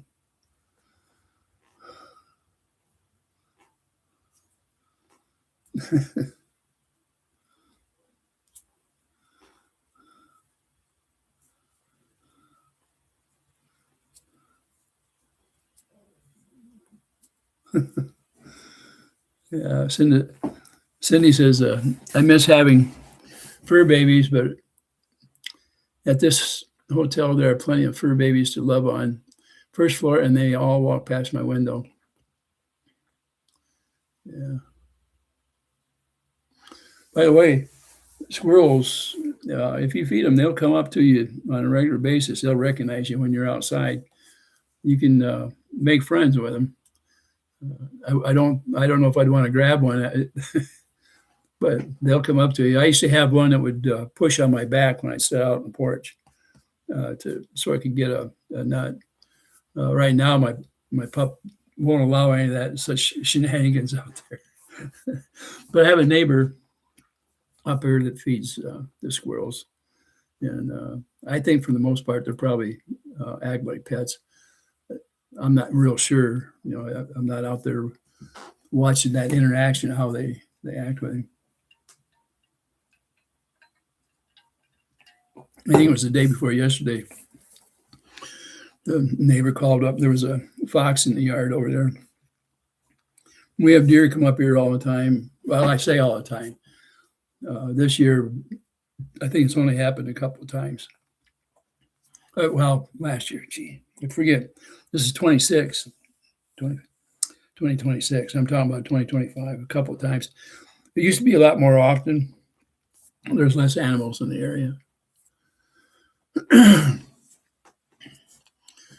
Let's see. I've been on here an hour and a half. And it's only 10 o'clock. Doggone it. But it is Monday, and I am going to have to go up to the post office pretty quick and see how many bills I got up there. I let one of my bills run up to the last day, and I almost didn't get it taken care of. I don't want that.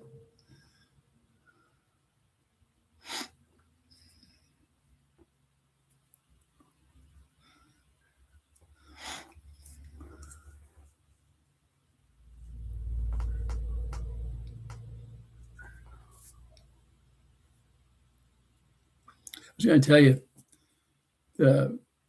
here on YouTube, how people can um, raise Cain and kind of get away with it. I mean, we all know who I'm talking about.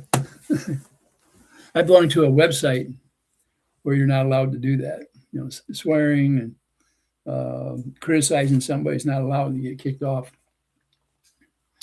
And it is refreshing to be on there. Tanya, I'm going to try to be on here.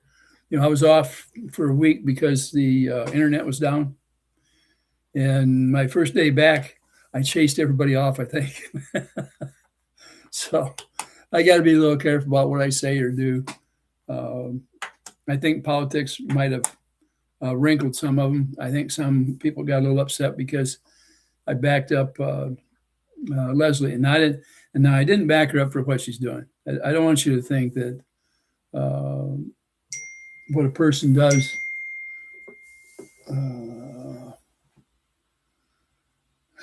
I don't want you to think what a person does I might agree with. Okay, I want you to understand my reasoning for it is to give somebody a safe haven that might need a safe spot to just mentally take a rest. We all need somebody to be able to talk to at one time or another when it comes. I'm in my 80s, and I don't have the privilege of my parents being around anymore. And it probably sounds silly to you guys that somebody as old as I am would feel that way. But you never forget your youth until all of a sudden you don't have it anymore, right? I mean, if you have dementia or Alzheimer's, obviously it goes away. None of us know what happens when we get there. I suspect that we may go into a different world, mental world, and we have something else that we live out there. But I don't know that, even though I get accused of being in that realm. Oh, heck. Life is what it is, I guess. It's hard to explain.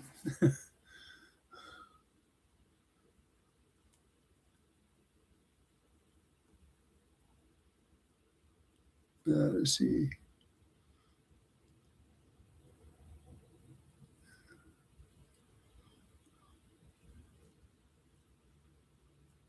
It says one of the dice I used to live in. I'm not sure. It sounds like you misspelled something there. Had attack squirrels all in the house. They were living in the attic and the walls and everywhere. Yeah, man, it's crazy.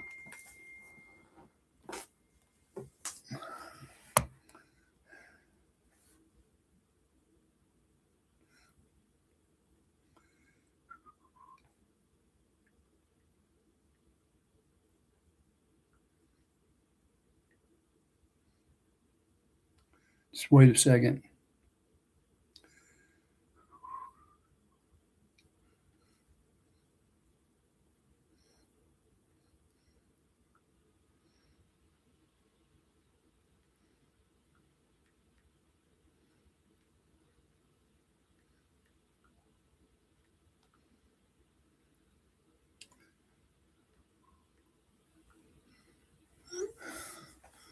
Yeah, I had a couple calls come in. I didn't want to mess it up too bad. There was mice and bugs. Oh, okay. I guess there was a misspelling in there that threw it off. How are you doing there, Tricky Chi?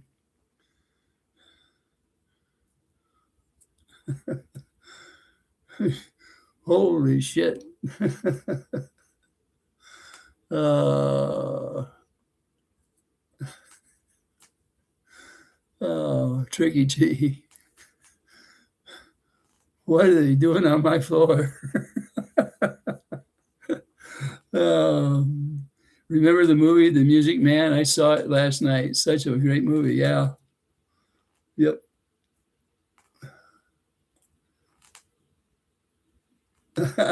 You're just having your morning coffee, Lori?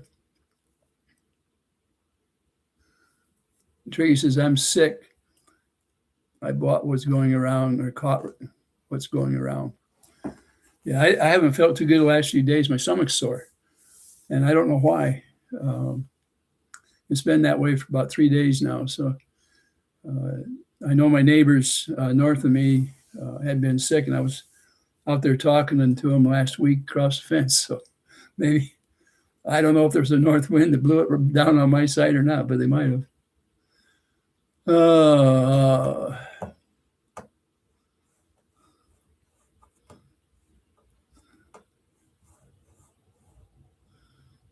Tracy on Ray's shoes. Oh no.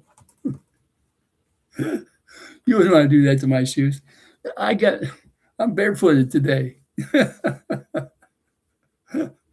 uh, I'm being like, I was going to say one of them ho-dunk hillbillies out there, but they're mad at people out there for the that venue for some reason. I thought it was pretty good myself. Oh, yeah. Tammy says, I hope you feel better soon out there. I do too. It's no fun. Whatever that flu is that's going around seems to be hitting everybody pretty hard right now.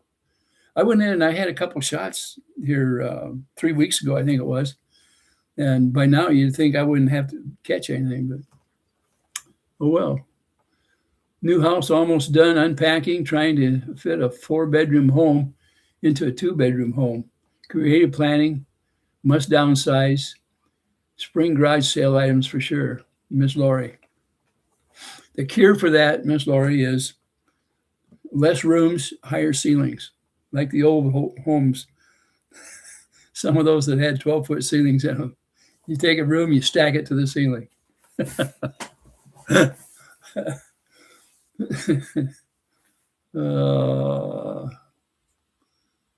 Tricky Chi, thank you. Ms. Lori, laugh out loud. Sweet idea, she says. Oh, Lord.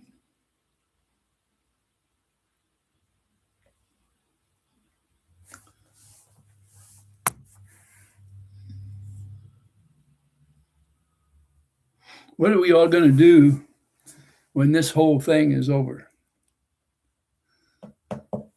Should we start a new leaf and remake ourselves into the 50s, except that we'll keep our washer and dryer and modern refrigerator?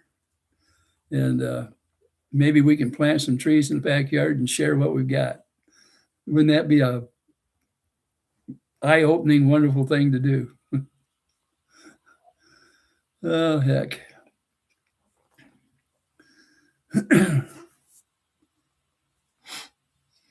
All kidding aside, you live in a town, like this town isn't very big, and I'm glad it isn't. It's one of the reasons we picked it. But if you really want to, you can get into the mode of how they were back in the 50s of sharing and being around. This particular block, everybody talks back and forth, and they do help out and offer meals and things like that back and forth when it's needed. It's not like it never happens anywhere. There are a lot of places where people gather together to be real neighbors rather than pests. So you all take your chance wherever you go. Tanya says, yeah, Ray, I love, what I'd really like to have is a small acreage with a pond on it. And, maybe I wouldn't want a big house, but a manageable house, and maybe a guest house where if people came to visit, they could stay and have a good time as well. Because everybody needs a little company from time to time, no matter what. And just kick back and relax and let the world go by. I know it sounds selfish, but there's a time in your life where you have to be selfish with yourself and just let the world come to you and enjoy it as you can. Um, oh, I can tell you, I am looking forward to this spring. Oh, the, the other thing is, I'm hoping this travel trailer I bought out here, I hope it lives up to what I think it does. it it looks like brand new inside and out, and so far everything on it is operable. But we'll see in the spring what comes. Miss Lori says, Mr. Ray, I admire your outlook on this whole schmozzle with Wesley. I do not hate people. However, I don't waste time with folks when they're showing their true colors. I can tolerate, not respect. I understand, Miss Lori, and sometimes when people, depending on how sick they may be, okay, let's put it that way, they react differently according to how they feel at that moment. And when it's over, maybe they can retain what they were before.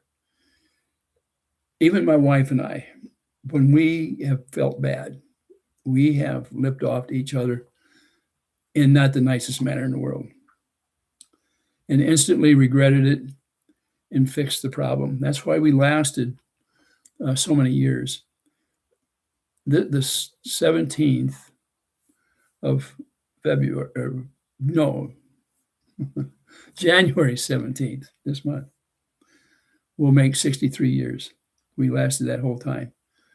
It's kind of a rarity today for people to last that long, but they only do last that long because they forgive each other for trespasses that may have happened from one to the other, or even against families.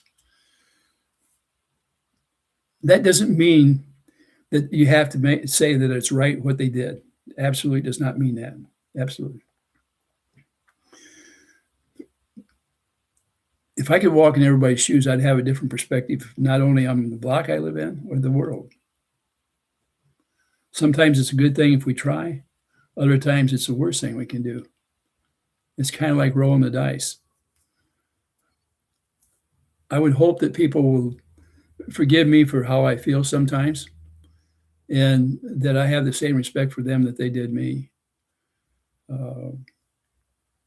I certainly, I don't want to be the one to make the decisions. I'm satisfied that the Lord can do that. And I just have to hope that I won't get attacked or attack somebody for those very reasons. So I don't want to disparage you at all, because you need to be able to have some sort of a judgment of others to protect yourself and your family. You have to have that instinct. So, but always keep in the back of your mind, is there a way to return back to a normalcy? As a nation, we say that there is. And the good Lord also believes that. Has anybody ever read about the prodigal son? Now, I always tell you, I don't want to preach to you.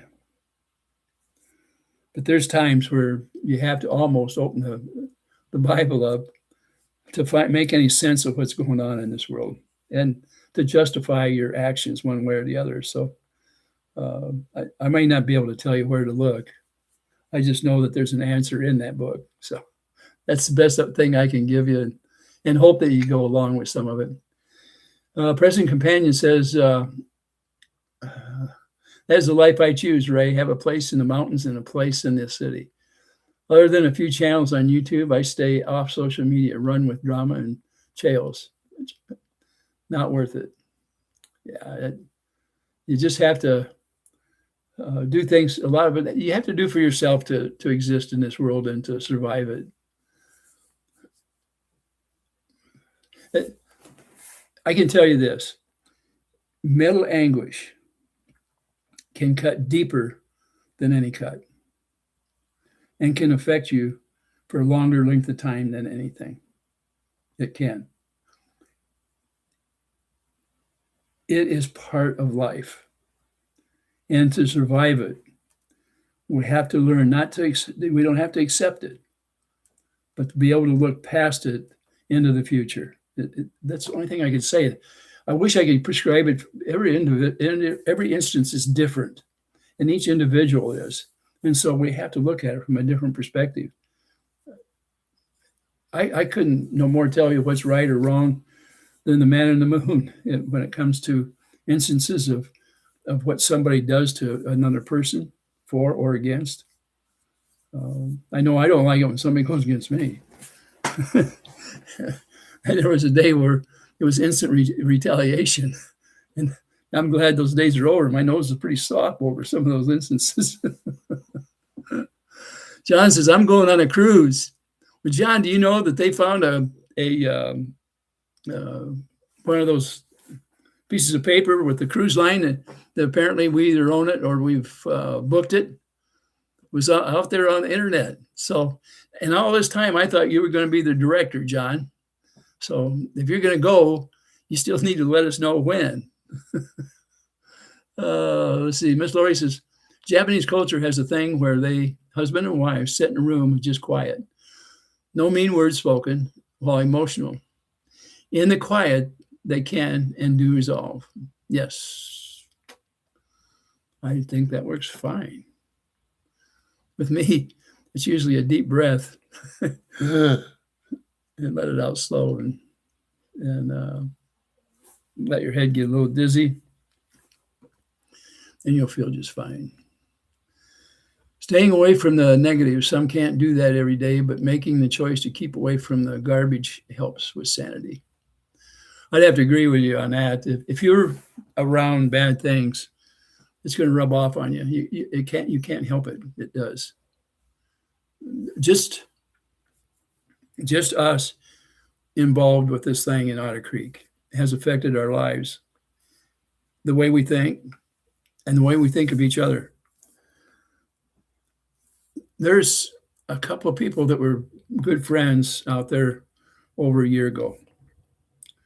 And I don't know if they hate my guts or what, but it's been a long time since they've ever even stopped in my channel and said anything. And I try not to say anything disparaging about them too, even though I don't agree with the actions that some of them have taken. I more or less just stayed away and hope that it resolves itself. I know in the very beginning when all this was wrapping up like that, people had got so upset with each other, and even with close friends, that they couldn't resolve them. There was no way to do it because we have this distance between us. This thing right here, this keyboard, is a distance that we can't overcome. It's not like walking up to your neighbor and saying, neighbor, I'm sorry, and shaking hands with you. It's not like that. If it was, you wouldn't have the problem. This distance has caused greater problems, not better. It has not brought us together, this thing. It has split us apart. So, Dan says, you are a better man than I am, Ray. You given Leslie a lot more grace than I would, and that's Admiral. Well, Dan, you know, I can't really explain it. I'm not a doctor, but Leslie has her own cross to bear. It's not something that I can cure. And I don't think you could either. And if I was to attack her, knowing how things are for this woman, the Lord would judge me in a way I don't want to be judged. Each of us have to look at the perspective of what's going on with that person and what they're willing to do to survive. Our basic instinct is survival. For all the love we have of our Lord, survival seems to be the one that will stand out more than anything else. Because of that instinct, we're going to do things that we never dreamed we'd have ever done before. I've seen people they've almost walked through the bowels of hell, the way I look at it here on earth, and come out the other side and start a new life and was a brand new person. And I say that because they were born again. They believed in Christ. They believed in a better world. I have a very close relative. There's more than a relative. There's a good friend beside that has walked that path and come back. For me, I thought it was a miracle. It's very hard for me to go against somebody that tried so hard to help me out in one of the most critical times in my life. And that was when my wife was on her deathbed, and then after she passed. I try to keep away from the judgments. It doesn't mean I have to side with somebody. I just wish not to judge at the time. And I'll get bit over and over and over because of how I feel about things like that. But my days are very numbered. I don't have long to go out and set a new record for myself with the Lord, that's for sure. But if you can look at your heart and just for a moment, let a little sunshine through for that person. Doesn't mean you have to sit down to supper, agree, or even acknowledge that person. Only on a personal basis for you, because it won't be you that you're helping. It'll be you back here, yourself. And that is what the Lord asks. And I would ask that of you. Would I help somebody attack somebody else like deserved or not? I would like to think that I wouldn't get involved in it. But I've been involved with this situation that goes against my grain. I don't always know how to react to each individual person or the thing that's happened. Friendships are hard to come by. It's easy to say, hard to deliver. This thing that I'm going to be doing down there in Florida, I plan on cementing some friendships I've made on here along the way down, on the way back, but certainly while I'm down there.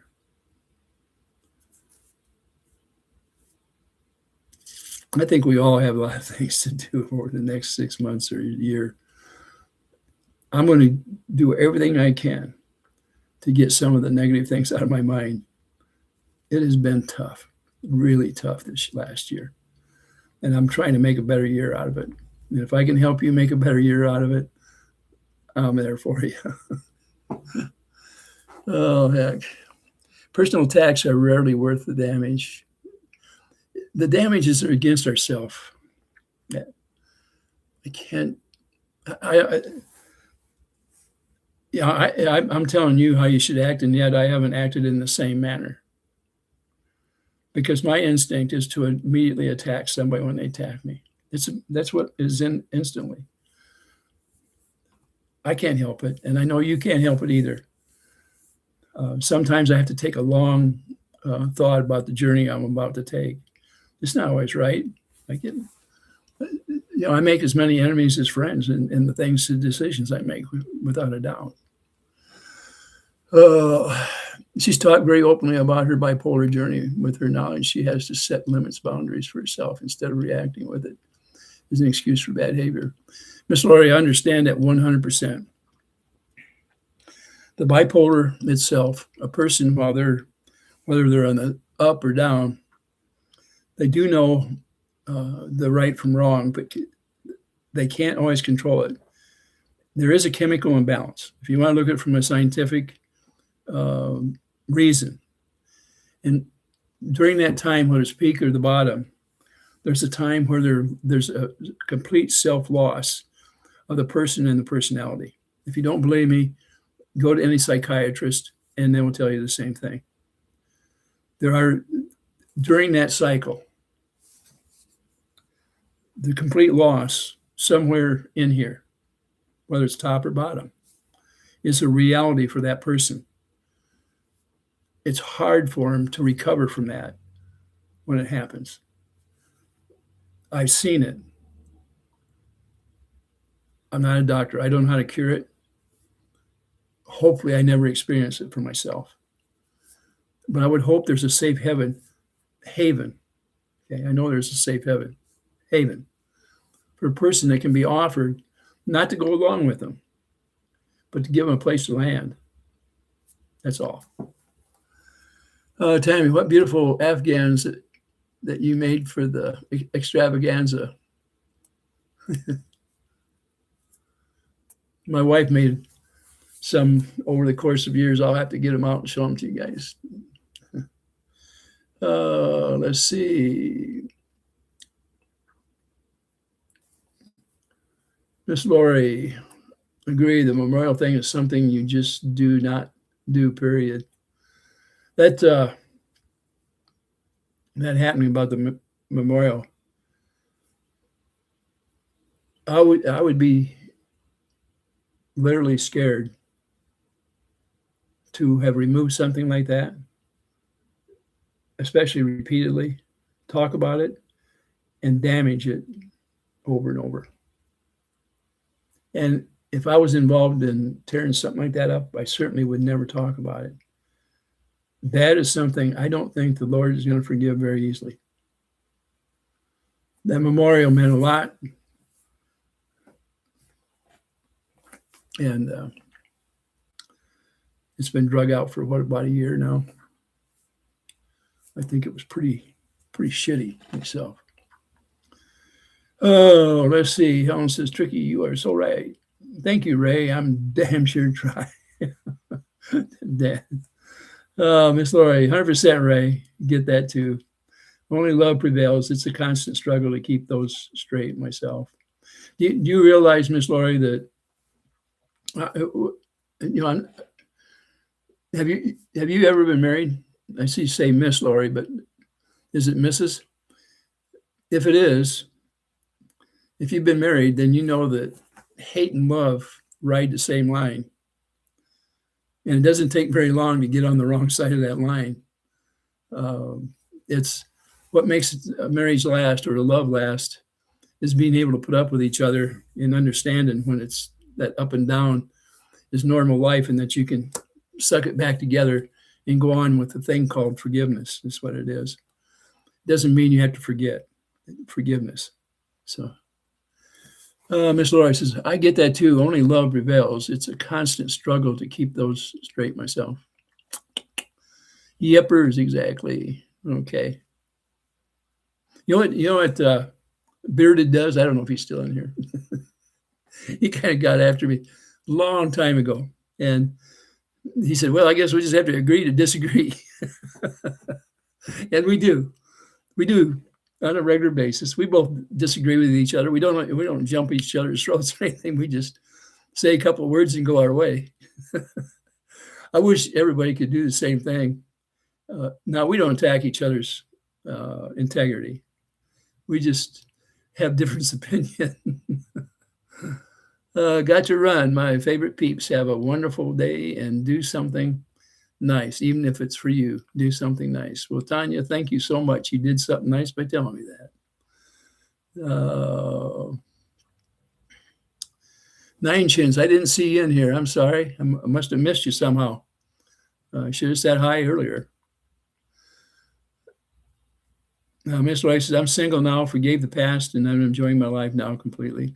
Well, I'm sorry to hear that it didn't work. There's people out there that I believe a person can tolerate and put up with. It's just trying to find out. My wife and I were lucky. We found each other in high school while we were still developing. And I'm talking about, mentally, spiritually, the whole works. We fell for each other. And I'm so glad that the Lord pointed her out to me, because it made a lifetime partnership that lasted truly by our vows till death did us part. And I love that it happened. And I know that it formed a lot of the things I think about today, or how I accept people or don't accept them sometimes. She made the biggest influence in my life of anybody I can think of. Tammy says, if my husband makes me angry, I tell him I love you, but don't like you in the more at the moment. I would say your relationship was similar to mine. Oh, heck. Sometimes you have to laugh. My wife, she critiqued everything. She was, she had things that she wanted done a certain way. It didn't matter whether the silverware was just perfect or the dishes put just perfect in the cupboards, or if you didn't get them right when you were helping her, she's going to let you know what you did wrong in no uncertain ways. President Convention says, Miss Laurie, best thing that ever happened to me was getting on my own and growing through some things. It really the way I probably should have started my life. The absence of having my wife here, okay. When I'm sitting in my chair out there and maybe I'm watching the news or something, I look over to say something and realize she's not there. I can't say anything to her.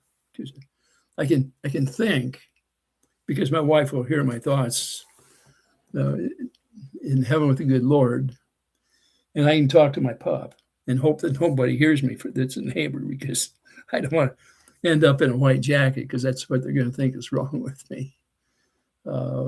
My wife feels like she's here, and I know that she's in a better place. The hard to accept is it's forever at this point. And my forever isn't going to happen until the Lord brings me home. And I am somewhat impatient for it to happen, and yet leery of it happening. It's a quandary. And sometimes a catch-22 of what you ask for, no matter what it is, it may not be right for you. Cindy says, have a great day. Oh, Tammy B. Okay. Well, now I've been on here a couple hours. I don't know whether to just get off. I do have a good time talking to all of you out there. The other thing is, we're providing something. We're providing something for over 1 million people to look at and make comments about. If once I close this down, from that moment on, we'll be able to go on the internet and we're going to see the things we talked about today on the internet. And it's going to be disassembled, put back together the way they see it, which won't resemble anything that we talked about probably, but might be fun to rehash. I don't know. Oh, Cindy says, have a great day. Tammy says, we like talking to you, Mr. A. I don't know, a lot of people out there that like to make fun of whatever's going on here. Cindy says, we love you so much, Ray. Yeah. I think there's people that love to talk about me out there. It's amazing. How can anybody hate you so bad and talk about you so much? If you ever think about that you're in their head and they can't get you out, wow, that would be an awful thing to happen. President Compassion, I got married young, following the agenda. Sadly, our judgment for ourselves wasn't a mature decision. My kids waited, then married, and doing great. Life is funny. It is, Miss Laurie. We have to hope that we find a person that it's by mutual agreement that you can tolerate the best and worst things that you bring together. And we never know what it's like until we step out into it. We just don't. I'm telling you, when I seen my wife, it was instantaneous. She turned around and looked at me.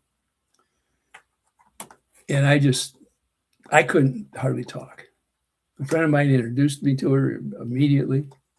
Stopped the car. We went over there and talked to her, and I was stuttering. And I'm not a person that stutters much. Back then, man, I was outgoing. And to the very end, I felt that way.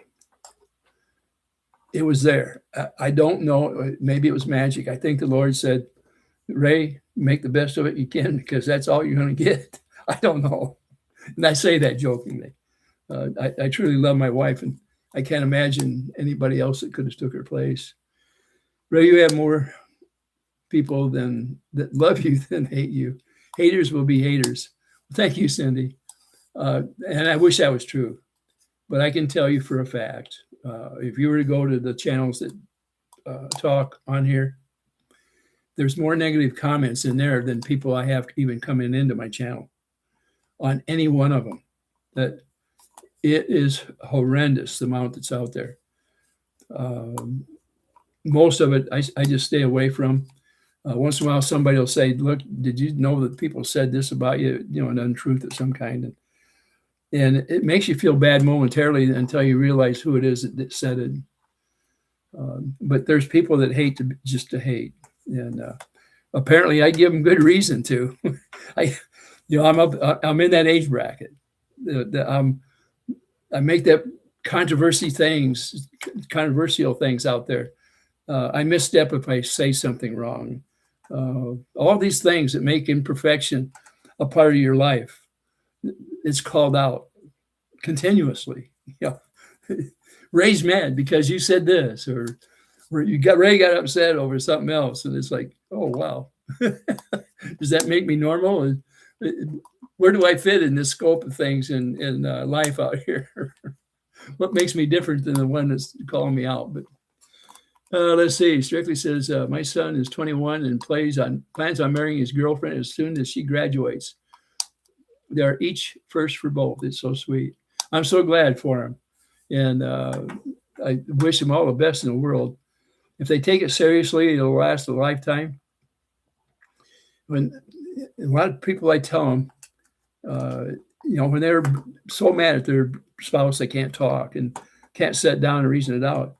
If you can't, that's okay. Get a tablet out, write the good and the bad down, put it on both sides, and go over them and look at them.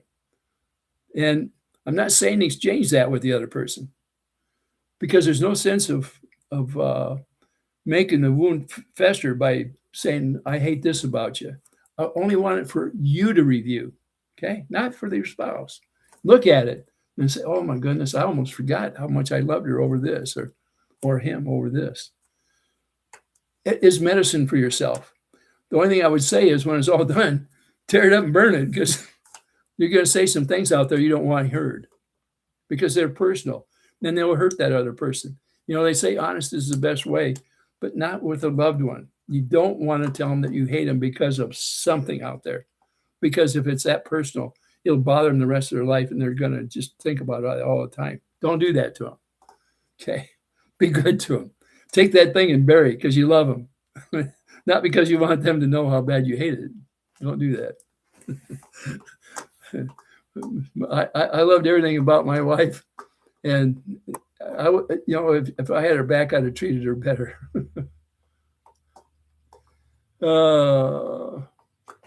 Ms. Lady says, I love it and smile when you talk about your love for your wife. It's beautiful. Thank you.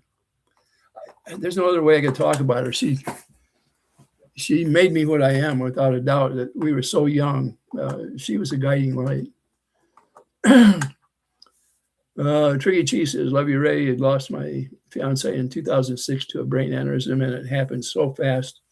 By the time the ambulance got him in, he got 2 hospital surgery. It wasn't an option. He never woke up and passed away. I'm sorry to hear that, Tricky Cheese.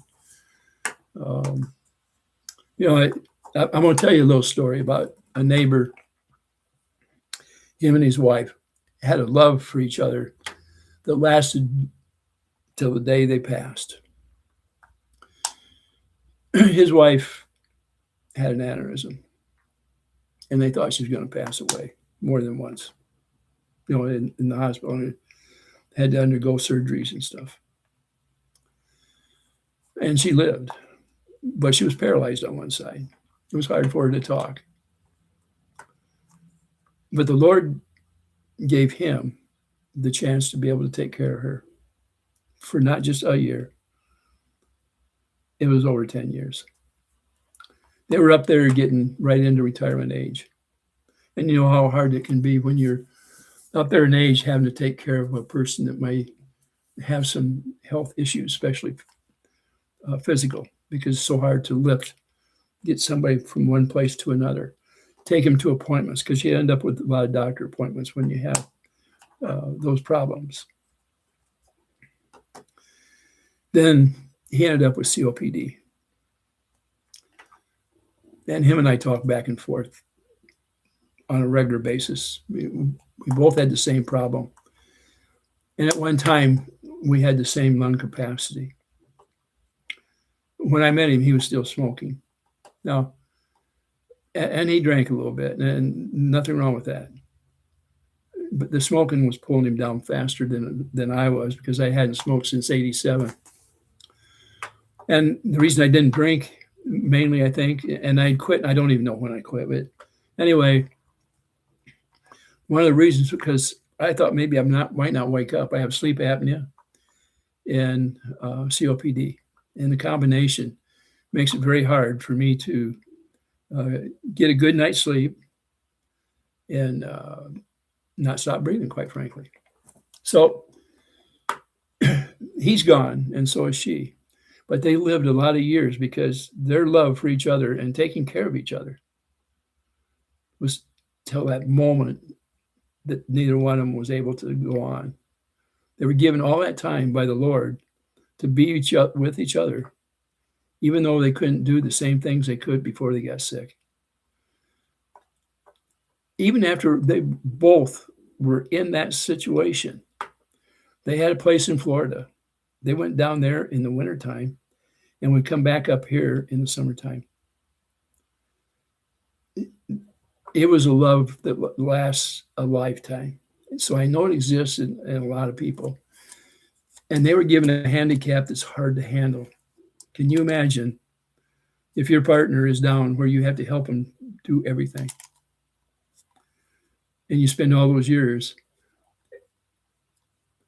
I felt bad for them in one sense of the word, but I felt that they were privileged that the Lord let them be with each other till they could no longer take their last steps, quite frankly. But that's just a story. That's a neighbor. I mean, it's not just a story. It's true. It's true life. And he's not here anymore, but it was a love that lasted a lifetime. Oh, no. Let me go backwards here a little bit and see what's going on.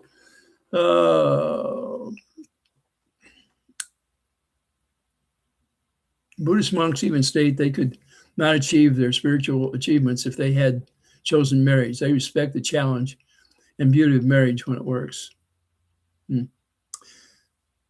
I think the Buddhist monks is because their entire time that they're awake, they're thinking in spiritual manners rather than day-to-day humdrum things. They're in a different field.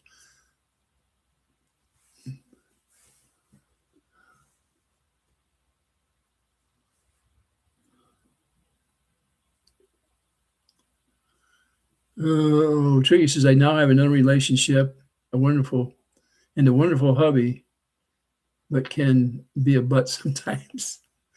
Well, that's what makes life interesting, Tricky Chi. Let's hope that no matter what, you can resolve anything that comes up. And if it gets too really bad, hand it off to the Lord to help you solve it.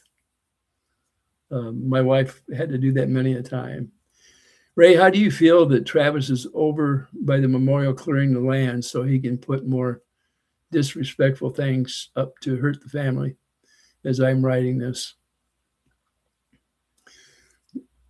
But truthfully, it's a great sadness that I feel over it. I don't feel anything towards Travis. I don't. He does things like that. I don't like people like that at all. not in any sense of the word. He's worse than the guy that put him up to it. He is. We know who put him up to it, but he's worse than that person. He's performing a labor that the other person is too scared to do. But I feel extremely bad for Kim and Mimi.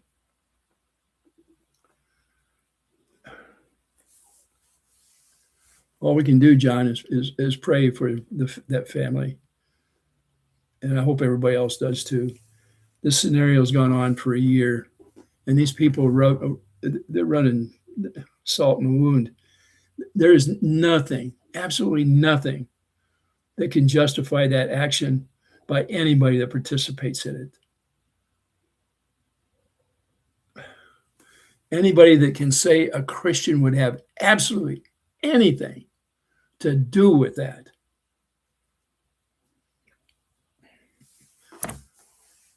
It's out of my realm of thinking.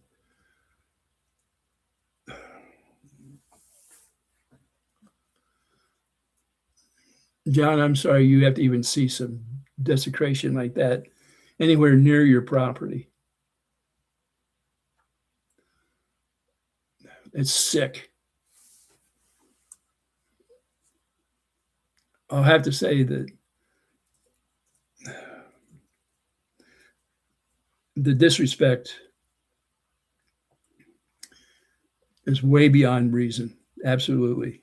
And like I say, I'm sorry that Kim and Mimi have to put up with this kind of crap. And that's what it's worse than that. For somebody to live in a small town like that and have to face that, the heartache is beyond reason. There's nothing that I could do, even if I lived there. And I wouldn't recommend anything, because anything that I would recommend would be completely wrong. It don't make sense. John, if I was you, just pray for the family, Kim and Mimi, and try to look away. It's going to make you sick to your stomach, and it's going to ruin everything that you can think of today, and you don't need that. You've got your plate full as it is. But at least you know the evil that these people represent, and there's nothing that they can tell me that represents anything but evil in its worst capacity. That's my opinion. It's the way I see it, and that's the way I feel about it. So, All right, so John Cook, I'm so sorry you folks are seeing the evilness firsthand.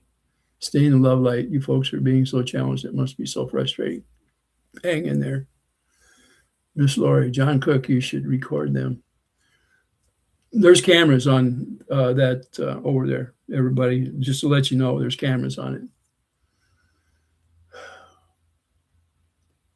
Tricky says, this is so hard at times. To this day, I miss him so much. Yeah, Tricky, I wish I could relieve the burden you have. The only one probably that can.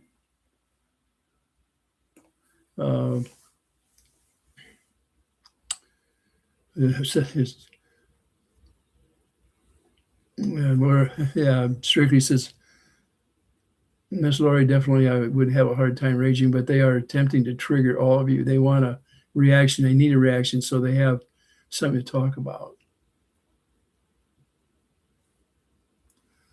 Yeah, I really don't know how to answer something like that.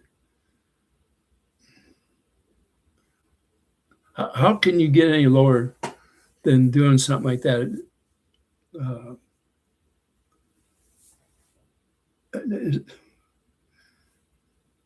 To me, it don't make sense. I guess I'm almost at a loss of words. I would have a hard time. It's awful sad that people do things to hurt others, have something serious wrong upstairs. This goes beyond hurting somebody. This is This is way worse than that. These Kim and Mimi are going to remember this kind of stuff the last moment they're breathing. Do you understand what this does to a person? It's way past sick. Wow. Same compassion was hard letting go. I never give up. Talk to him daily, asking God for him to wake up. When you leave somebody or lives, when you lose somebody tricky, it is hard. I I don't have the kind of words to, to even come close to curing or anything like that. It's a daily suffering, and a lot of times I think of the good things that we did together to get past it. I I have some pictures that I look at from time to time, of our life cycle. Not many, just enough to get me back on track. Oh, let's see. President Page said one thing I've learned is that people like J.H. feed off of attention.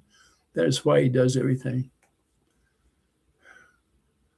Yeah, God, there's nothing I can do. Nothing I can do. And it's a helpless feeling, John. It's a helpless thing. Since every channel included that see nothing wrong with it, they must have never lost a child or loved one. I'm going to preach evil. I'm not going to preach evil because that's not the right thing to do. Yeah,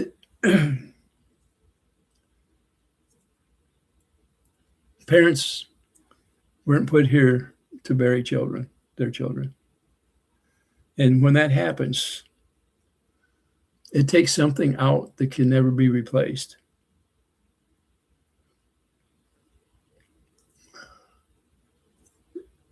There's nothing that I'm aware of that can honestly help at this point, at this time, for those poor people. They're suffering the disrespect that's going on in that little town. Right now, I'm wondering how that town put up with it.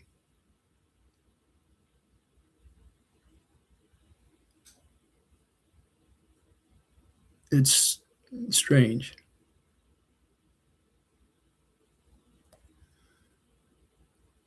And it's evil as far as I'm concerned.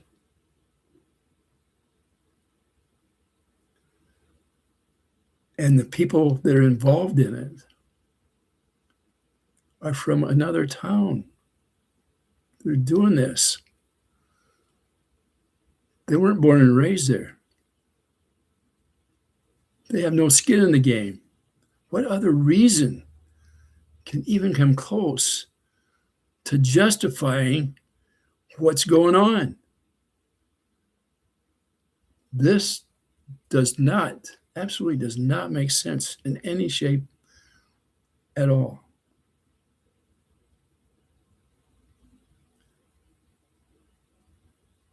I don't know if I can think the same thing about Otter Creek again, ever. I honestly thought there was better people there.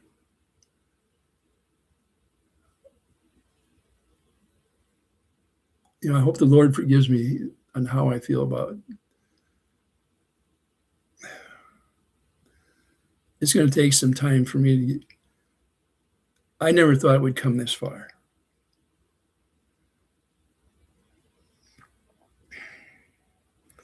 It's very plain for me to see that this is not a religious act.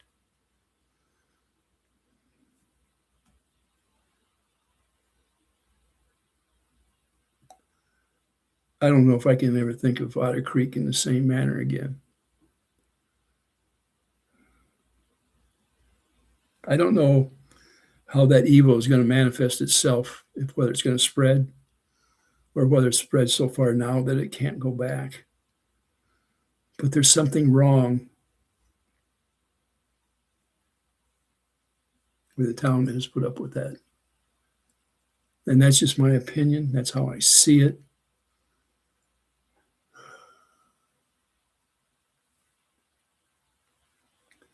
Where I grew up, the people that lived there, that wouldn't happen.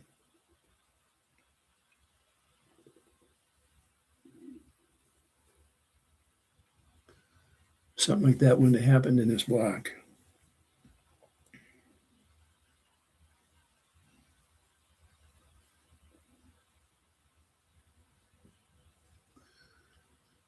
I honestly, all I can do is try to pray that it doesn't spread to other people there in that little town. My goodness. How? How can that happen? How can somebody come to town and do that?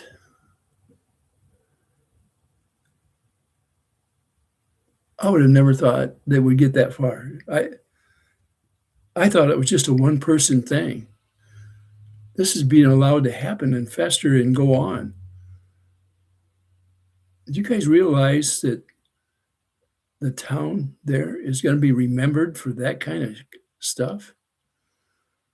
That people allowed it to happen in that town. It's been posted all over the internet. And the fact that they were collecting it and were going to keep the money that was overrun. And that they were disparaging everybody that had tried to get the correct memorial in there for not getting it up right away. And so they were going to take one for the one that didn't exist and keep anything that was left over. And in fact, they found something, I guess, my understanding, that was left over from the sale when they bought some property that they're suing the neighbor over. What kind of evil builds on stuff like that? The decay. Do any of you realize that when you associate with this type of behavior, it taints you forever? It changes your disposition. The person that's out there doing it, that's being paid to do it,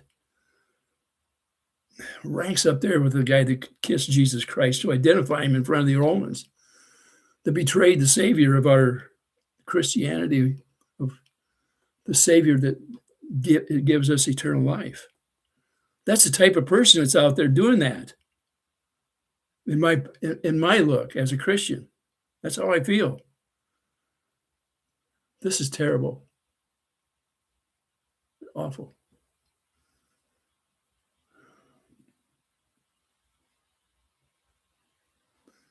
Strictly says at this point, what can the people will say do? Vigilante, they have very little resource to fight in. Prayers are the answer. I can't tell you what can be done without going to jail. I can't do it. We're going to let evil proceed, is what's going to happen. And as it does, it'll eat up that entire town. There will be nobody left. I told a story of what happens in a little pond with a big fish comes in. And I thought I put it in a way that people could understand without putting any religious things into it or hate or anything else. It was a survival of the fittest type of story. This is way beyond something like that. And the way I see it may not be the way other people see it there, which means evil has spread much further than that. People have had problems there before that they've been able to get out and get it out if it was worth it. Maybe we don't have enough good people left to fight that part. Maybe the only thing that's going to help us is the second coming of Christ. It could very well be. What people do is what they do.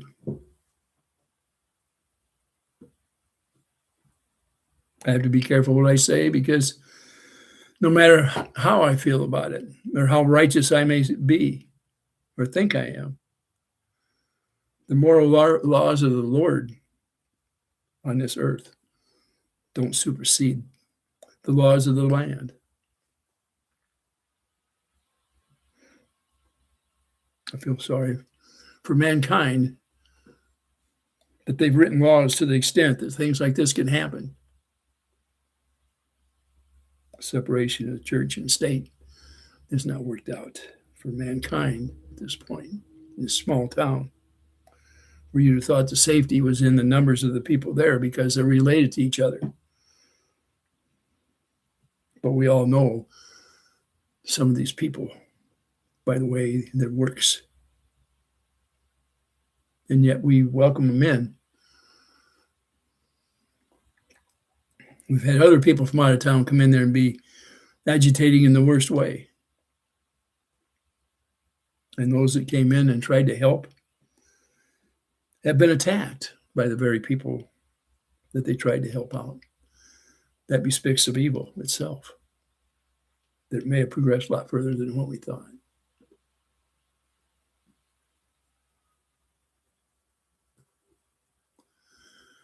Well, so in some ways, I want to thank you for your service right into our country to get this right of freedom, this speech. Ungrateful people think that your life wasn't for you, and I was like you. We wouldn't have that. Some people ran rather than serve our country back in the 60s. When I went to Germany, I was 17 years old. I come back when I was 19. I came home and got married when I was 18. What I found when I got back home was different than when I left. I never thought it would ever progress to something like this. That I'm disappointed is, but what did I expect?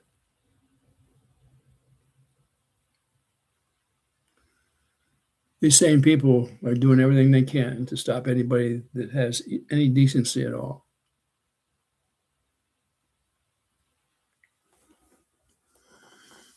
I'm going to have to get off the subject.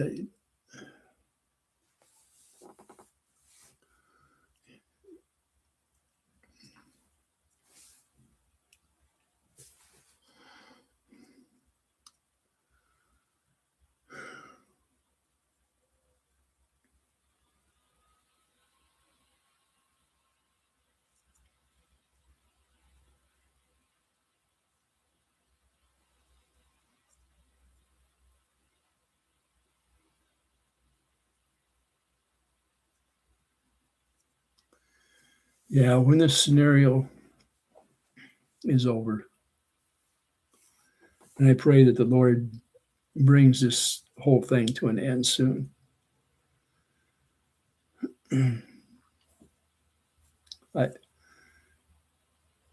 I never thought the evil would exist to this point, what I'm understanding that John is telling us about today. But it has.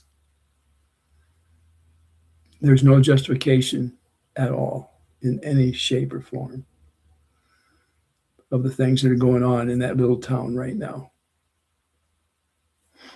And obviously, I have to say it's my opinion.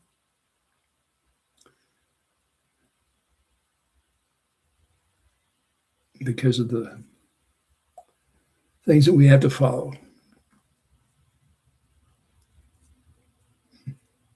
Wow.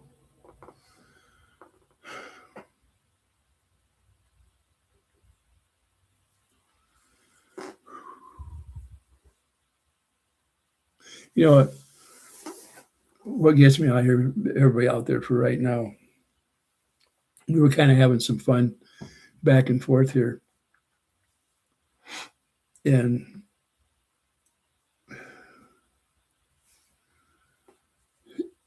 you know, we were having a good time talking about old times when I grew up. Probably selfish on my part because I loved the times back then so much, and I always will till my last breath. I'm going to love those times.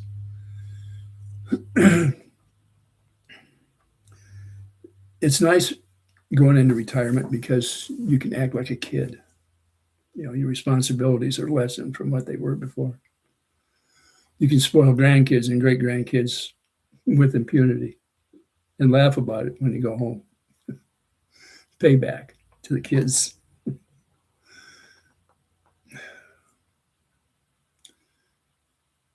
I'm hoping one of these days, all of us can go back to a lovable time where we can think better things of our neighbor, that we don't have to be suspicious of them, that we don't have to be scared of them, that if we live in a small town, that evil can't eat it alive, because that's what's happened.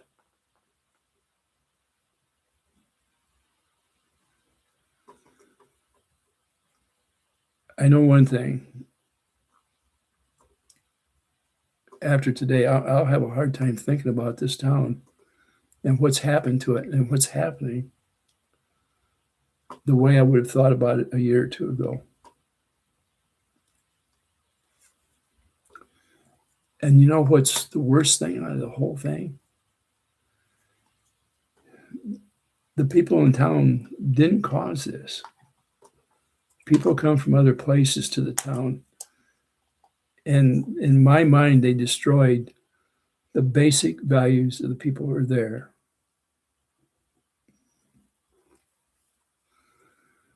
Every town has good and bad, and they learn how to live with it. But when evil town comes to town, this is the way I'm looking at it, and festers and slowly erodes the entire town.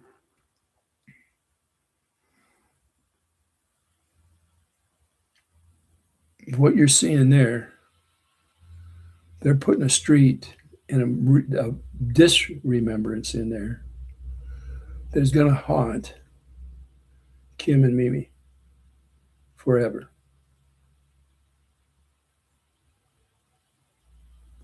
That is what that town has put up with.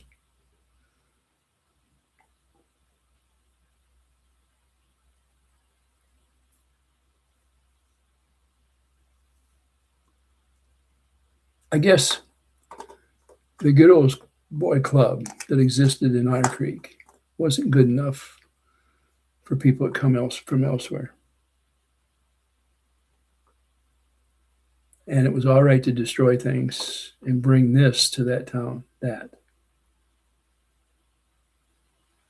those people who were generations behind them came and settled that ground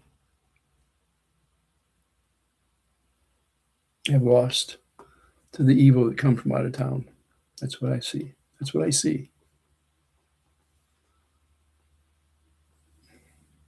John says Travis just left. Probably be back to see his truck. He will have the wishing well with him. See, that goes to show you. I know if you watched anything, you know where that will come from. Not from town. From out of town. People from somewhere else have made the decision of how you guys out there are going to live. I don't know if you're satisfied with it or not.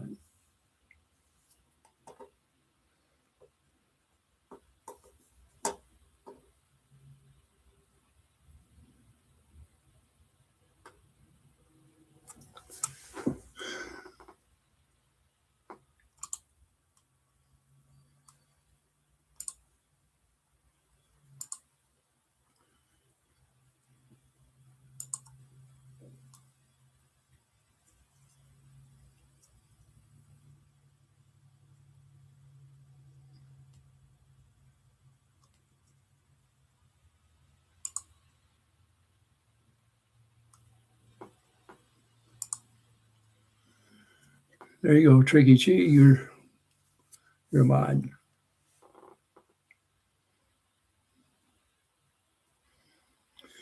Shrivy says we'll have some good times again, Ray. Strong men make good times. And women. Yeah, I feel a little down right now.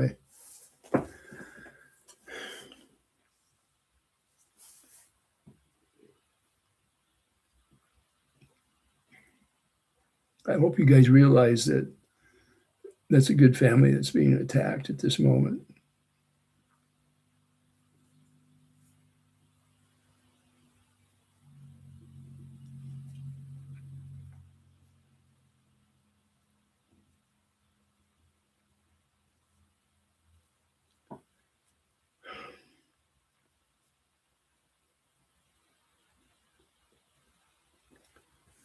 Yeah, I don't.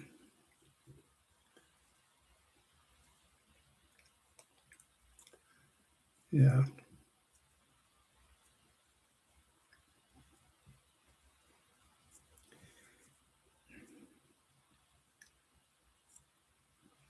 You know, evil's winning out today. I don't know how the Lord could let something like that happen. I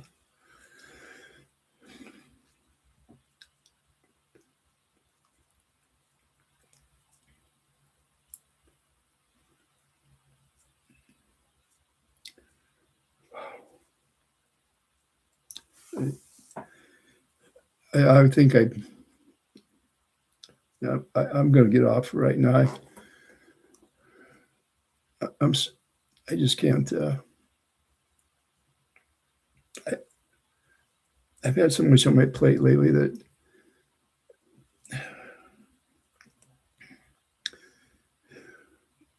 evil people doing evil things, and I have to be in the middle of all this crap with the stuff that's going on. It's just not fair. It's not fair to any of us. Certainly not fair to Otter Creek people that they're being enveloped in something that I don't know what all it is, but I know it's not right and it's not Christian.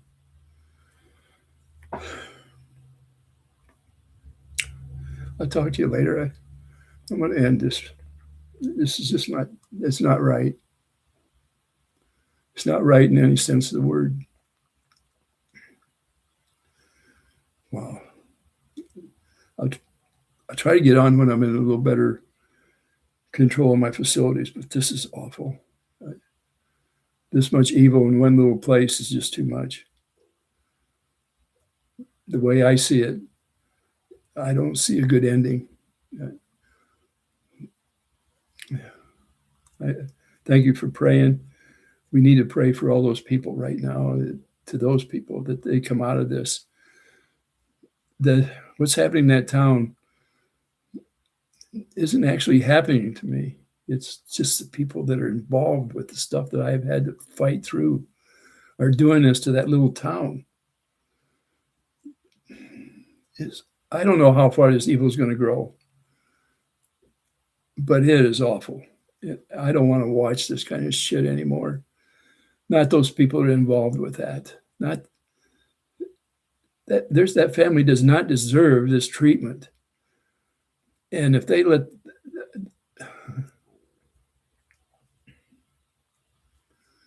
I can't say what I want to say.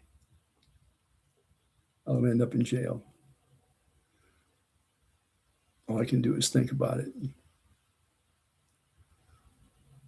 it. I hope all of you can go on and have a better day today. And I'm sorry that it came up on my channel and how I feel about it. But there's nothing in me, Christian-wise, that could put up with something like that, nor would I ever pull something like that. And I guess I don't understand it, and I don't know how other people have put up with it. It got to this point where it's terrible. It's worse than terrible. And maybe this is the way things are going now. I don't know. I have no idea. Our small towns are looking to our future sometimes, and I hope this isn't our future. This type of people, this is wrong. And those people that are for hire, like that person that's doing that how can somebody look at somebody like that in the face and even greet them on the street? Wow. So evil, dynamic type is the way I look at it, my opinion of somebody like that. For hire?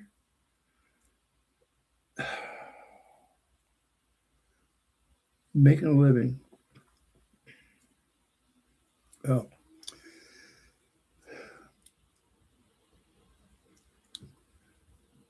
I pray that all of you aren't affected by some of this or any of it, or have to be putting up for it. And John, it's a hell of a thing that you have to live anywhere near something like that going on. That is not an altar for the Lord, for sure. and not a place that the Lord is going to resort.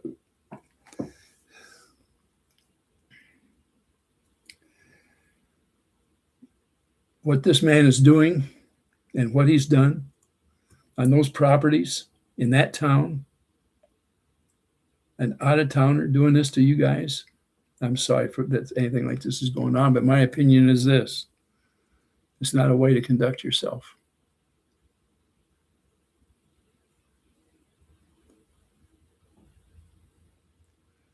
More than likely, somebody else is going to come after this channel today because I take opposition to the things that are going on. But if they take it down, it'll be because we're losing our rights for our First Amendment, that, in my opinion, it doesn't count anymore. That Christianity is losing out today, and that evil is taking its place. With that, I wish all of you a good day. I'll be back tomorrow, and I'll be in a better mood.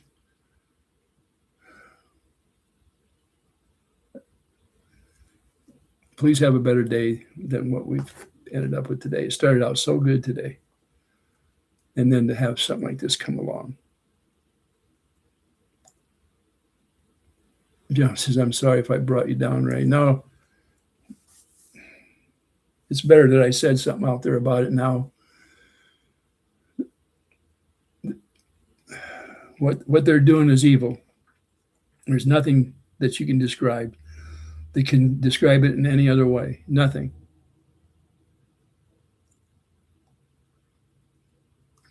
Yes, there we go. John, you're right. It's ta-ta, everybody. Talk to you tomorrow.